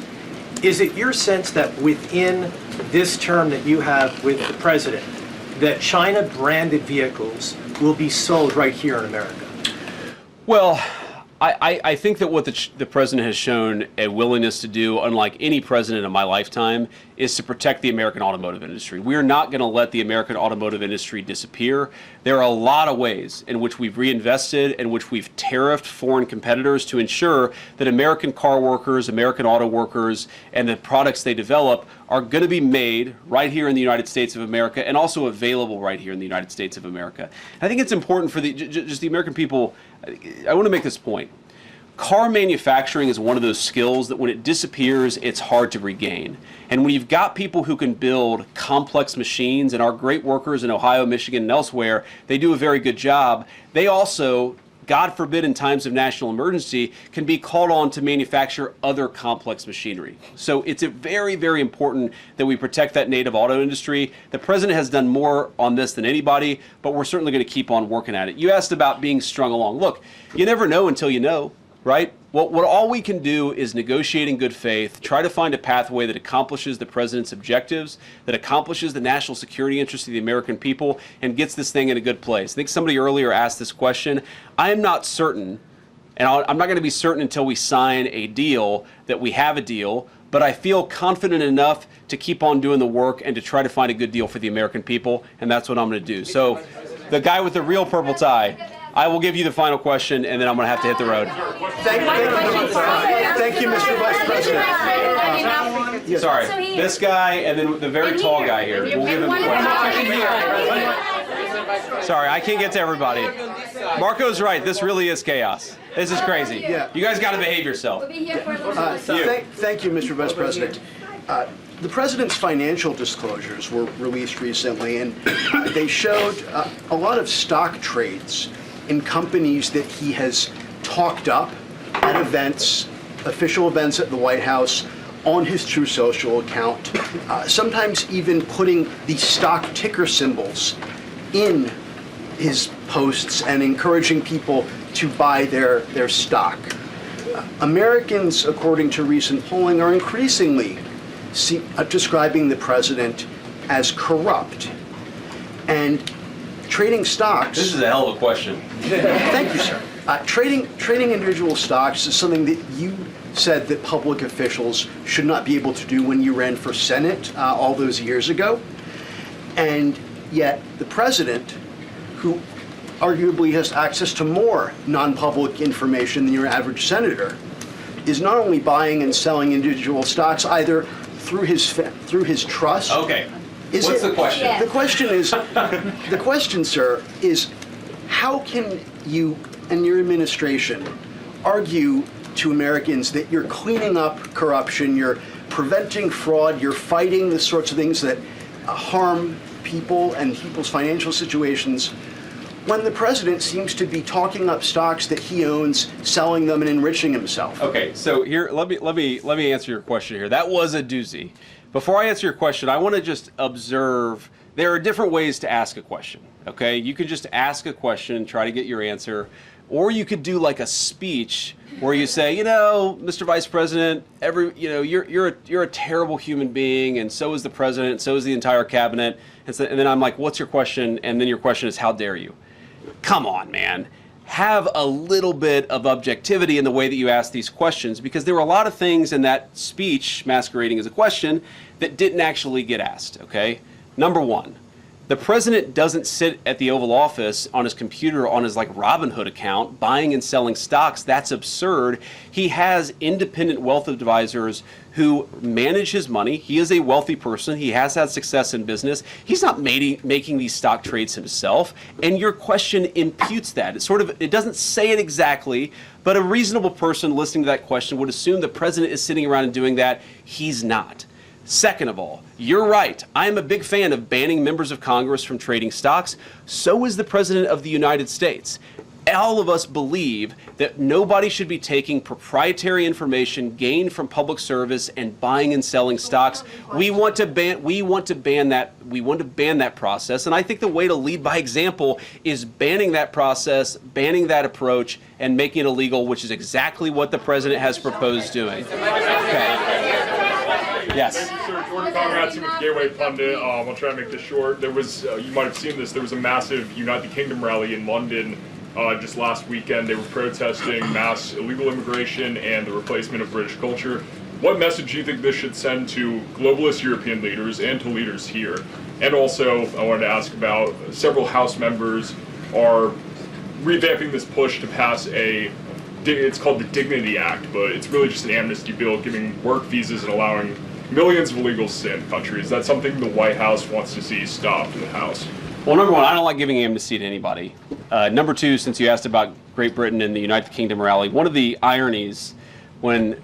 great ironies of this job is that for the past couple of years, you see these protests break out all over the country, and sometimes they're fairly well attended, and sometimes they're very poorly attended. Everybody holds these signs saying "No Kings," right? And how many Democratic lawmakers have I seen holding up signs that say "No Kings"? They are very, very insistent that we not have kings. And then King Charles comes to the congressional chamber, and these guys break out in rapturous applause. So maybe they don't care so much about kings as they pretend that they do. Maybe they just don't like the agenda that we're implementing that's actually making American workers and American families safe and prosperous again. But to answer your question about this immigration issue, look, one of the problems that we have in all of Western societies is that we have a lot of people who've decided, Wall Street bankers, corporate lobbyists, and government officials, that what the United States and what the West need is more and more cheap labor. What we believe in this White House is what we need more and more of is high wages for American workers and investing in our own people. What you see all over the West, and it's kind of crazy, is this idea that the way to generate prosperity is to bring in millions and millions of unvetted people and drop them into your neighborhoods, and we simply reject that idea. So to everybody in the UK who rejects that idea, I'd encourage them to just keep on going. It's okay to want to defend your culture. It's okay to want to live in a safe neighborhood. It's okay to want your job to go to yourself and your neighbors and not to a stranger who you don't even know. It is reasonable for the people in Western societies to want to control who comes into their country and who doesn't. A lot of people, frankly, a lot of people in the media have tried to persuade all of those people that it's somehow racist to want to protect your borders, even though very often the very people who are most affected by low-wage immigration are lower-income Black and Hispanic Americans right here in the United States of America, and I guarantee that's true in the UK. So we believe in making America great again. You can't do that unless you protect your borders. I'd encourage our friends in the UK to follow the same path. Thank you all. Good to see you. Thank you, Mr. Vice President. Have a nice week.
Can you hear me now? Can you hear me?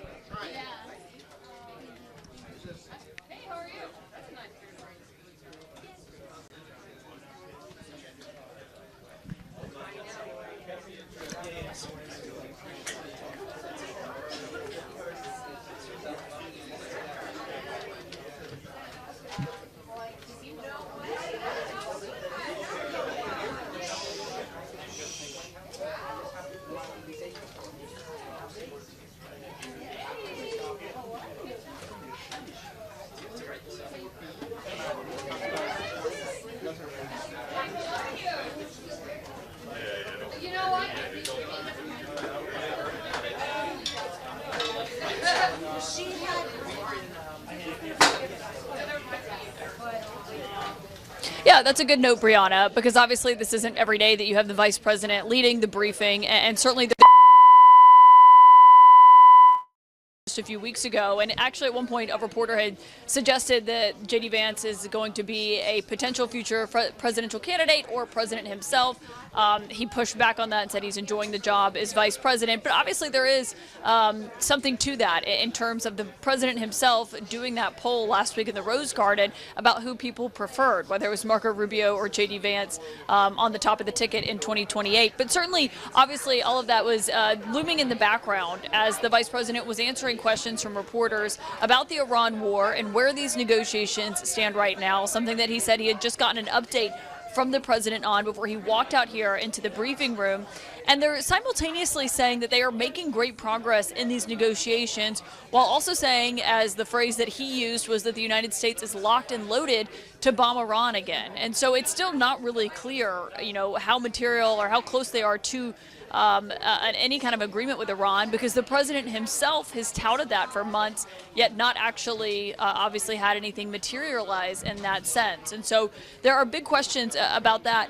But the vice president himself also faced a lot of questions about that new fund that has been created by the Justice Department, that anyone, as he noted, is accurate, can apply for this, but it is obviously something that we've seen major Trump allies push for, including Ed Martin, Steve Bannon, and others, to have this kind of restitution fund for allies of the president who they believe were wronged by investigations or prosecutions under the previous Justice Department. And one thing that the vice president himself said to me before he was actually the vice presidential candidate was that people who assaulted cops on January 6th should go to prison. That was something that he made very clear. That was when he was talking about pardons happening not on a blanket basis, but on a case-by-case basis. Obviously, it was pretty much a virtual blanket pardon that the president issued. And he is not ruling out that people who assaulted police officers on January 6th will potentially benefit from this new $1.8 billion fund. So that means now the president himself has been asked about this, the acting attorney general has been asked about this, and the vice president has been asked about this, and neither of them have declined.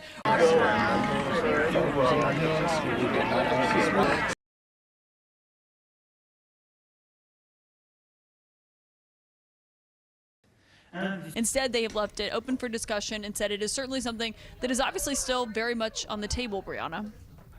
And there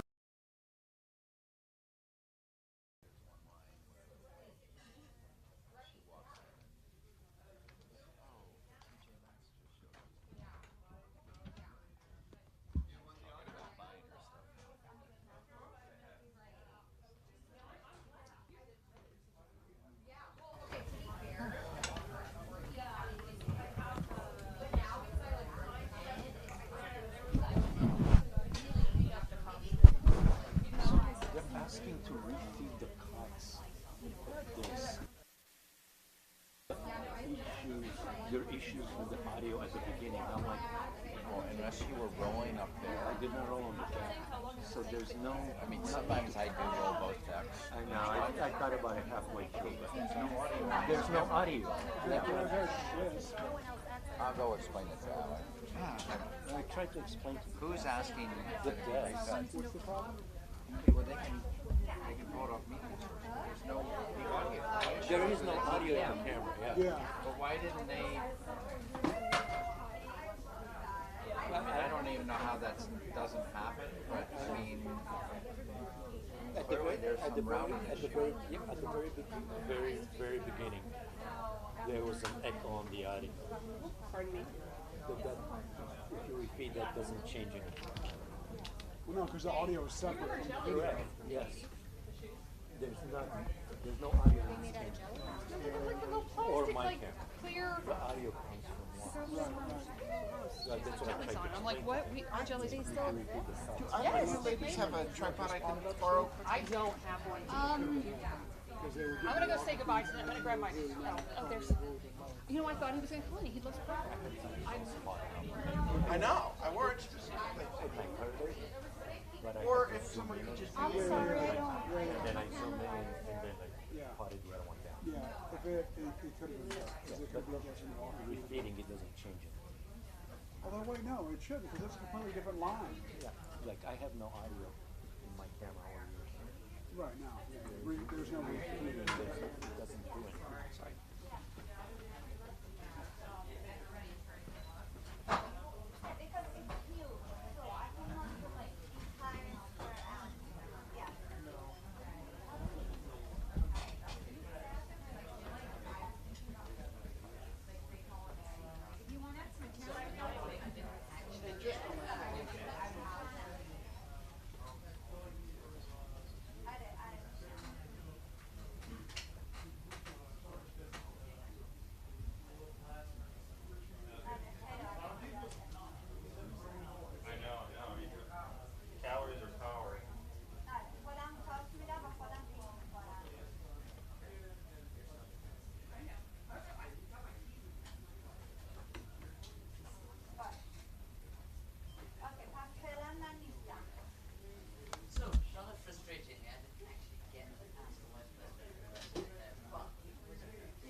at the same time, Vice President said that we will go after those who have gone in immigration as well as asylum. If somebody have filed asylum in a fraud way because they're not real, and they will go after them, and also they will investigate any COVID and other fraud that people have taken money out of the government. I walked out of the store and I just had to run. And I just ran and ran and ran because I felt so hungry.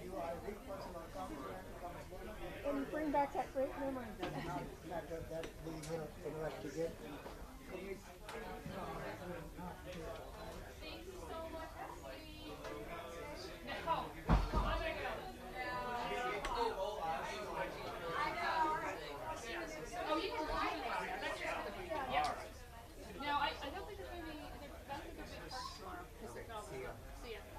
All right.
dediğim gibi değil.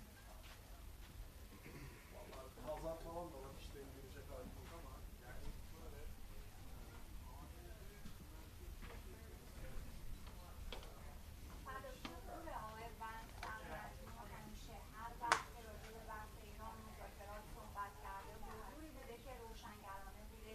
بیشتر از باقی افراد حالا گذشته از آقای ویدیو تونسته اون سیاست‌گذاری که آقای ترامپ داره مشخصا در قبال سلاح هسته‌ای رو تبیین بکنه. یکی از اولین کسانی بود که آمد ترجمه کرد که وقتی آقای ترامپ میگه که سلاح هسته‌ای نداشته باشن یعنی چی و این چرا بحث غنی‌سازی برای دولت ایالات متحده مطرحه که حتی 0.5% هم اجازه نمیدن که جمهوری اسلامی بخواد غنی‌سازی بکنه. حالا به تبع همین این صحبت‌هایی که اینجا انجام داده بسیار مهمه. راجع به اینکه آیا چشم‌انداز توافق وجود داره ازش پرسیدن که ساعت در تعامل پاسداران دو طرف جمهوری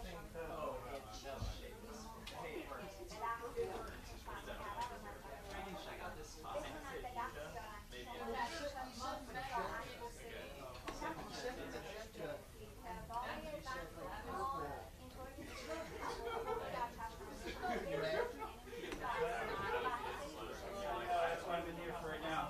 It's my life.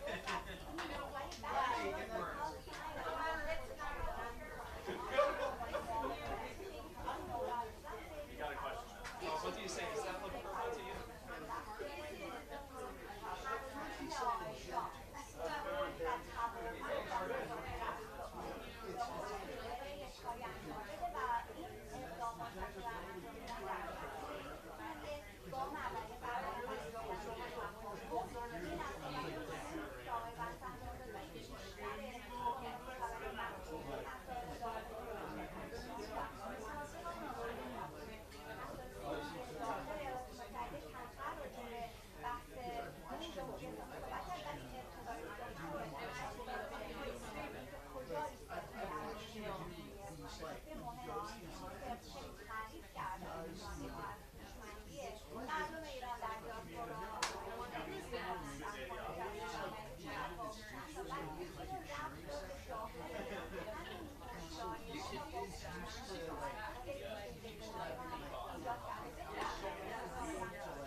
And he always does something like that. Whenever he has to do always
Con el meme del niño gordito.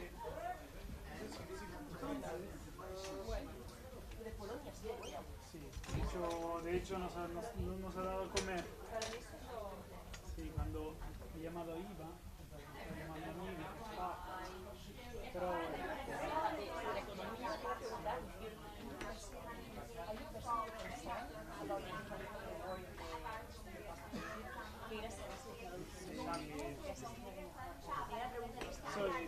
tú te pones allí, no te veo. Además está medio ciego y no veía a nadie, me dijo Feldman, desde la mitad. Ándate las llantas, no sé.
جناب السروق عبر بس لقل إيران بيرشي موشكشي وكوكي بيخوكوان وسهريني كردستان ليجي اليوين يشتغل وسهريني كردستان دي سياستي إيوان في ونجد تشيو تشاوران يكتم لا حكومتي وعراق بو أو يكون رولي ميليشيا كان لم في ونجد جيكري سروق أو سرن راشش وبريتي ولويكا فروضي أتو كمان بسيايش لا سروقان كردوا سياستي إمارونا حضري كردستان ما خوش دوي لقل يعني ونامانوي أم بابتان غوكتن بلان هالوكوية ودزانن لكاتي عبر بردا هندي بيشت كاري دين آراوة أو لغزة دين آراوة كابر بس لقل إيران دا همان شكاكة آراوة إم بهي جوري وازيابي أم بابتان بيشت بيو بيان وسرن راششو أماجي بوشكت وكي سياستي إمارونا سروق بتواوكي رايان يا شرعي دي أم داولا يا عمل كاري جوري كوتشو عشتي أو تيجي من لقل عشتي طبعا نيشا دوكا هربو بجاردكا لسر ميزن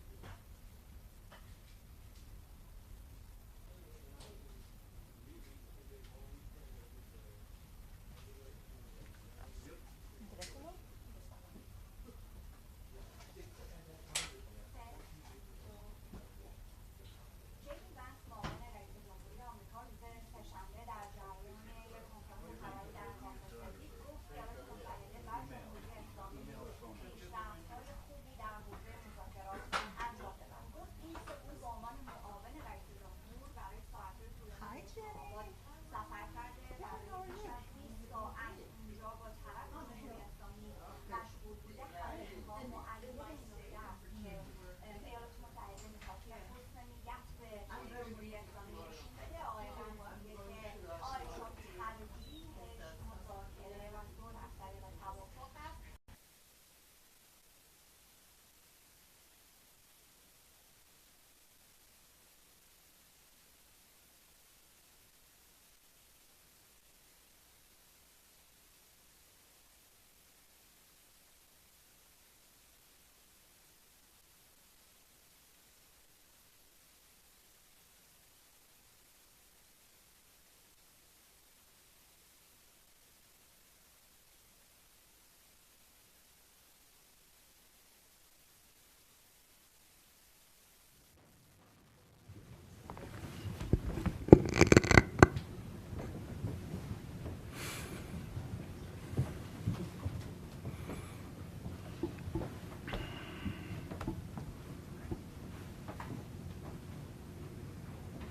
Good afternoon.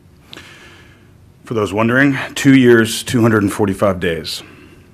Today, the Department of Justice is unsealing an indictment charging 7 Chinese executives and 4 of the largest shipping container manufacturers with conspiring to fix prices in violation of antitrust laws.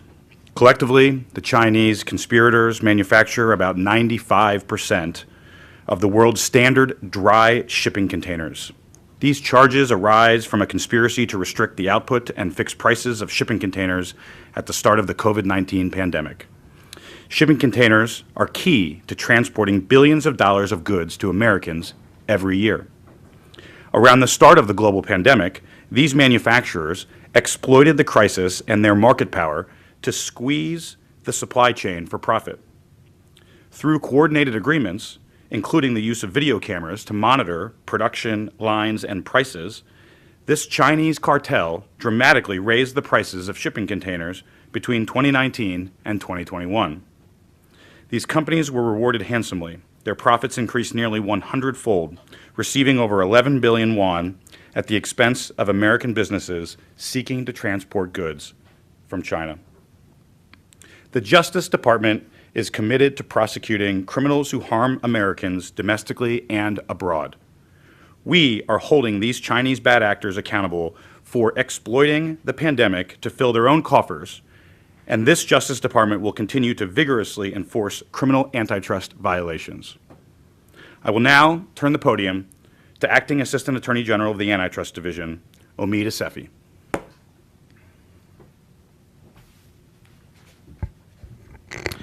Thank you, Stanley, and for your support on this matter. Good afternoon, and thank you for joining us at the department today. I want to thank our law enforcement partners who are joining me on stage today, including the FBI's Joe Perez, GSA's Jason Suffredini, and USPS's Vanessa Medina. As Associate Attorney General Woodward just described, the department today unsealed an indictment charging 7 Chinese executives and 4 of the world's largest shipping container manufacturers in the world. As outlined in the indictment, all of the defendants have been charged with 1 count of violating Section 1 of the Sherman Antitrust Act. And 1 defendant, Executive Vic Ma, was arrested earlier this year in France, where he is currently pending extradition to the United States.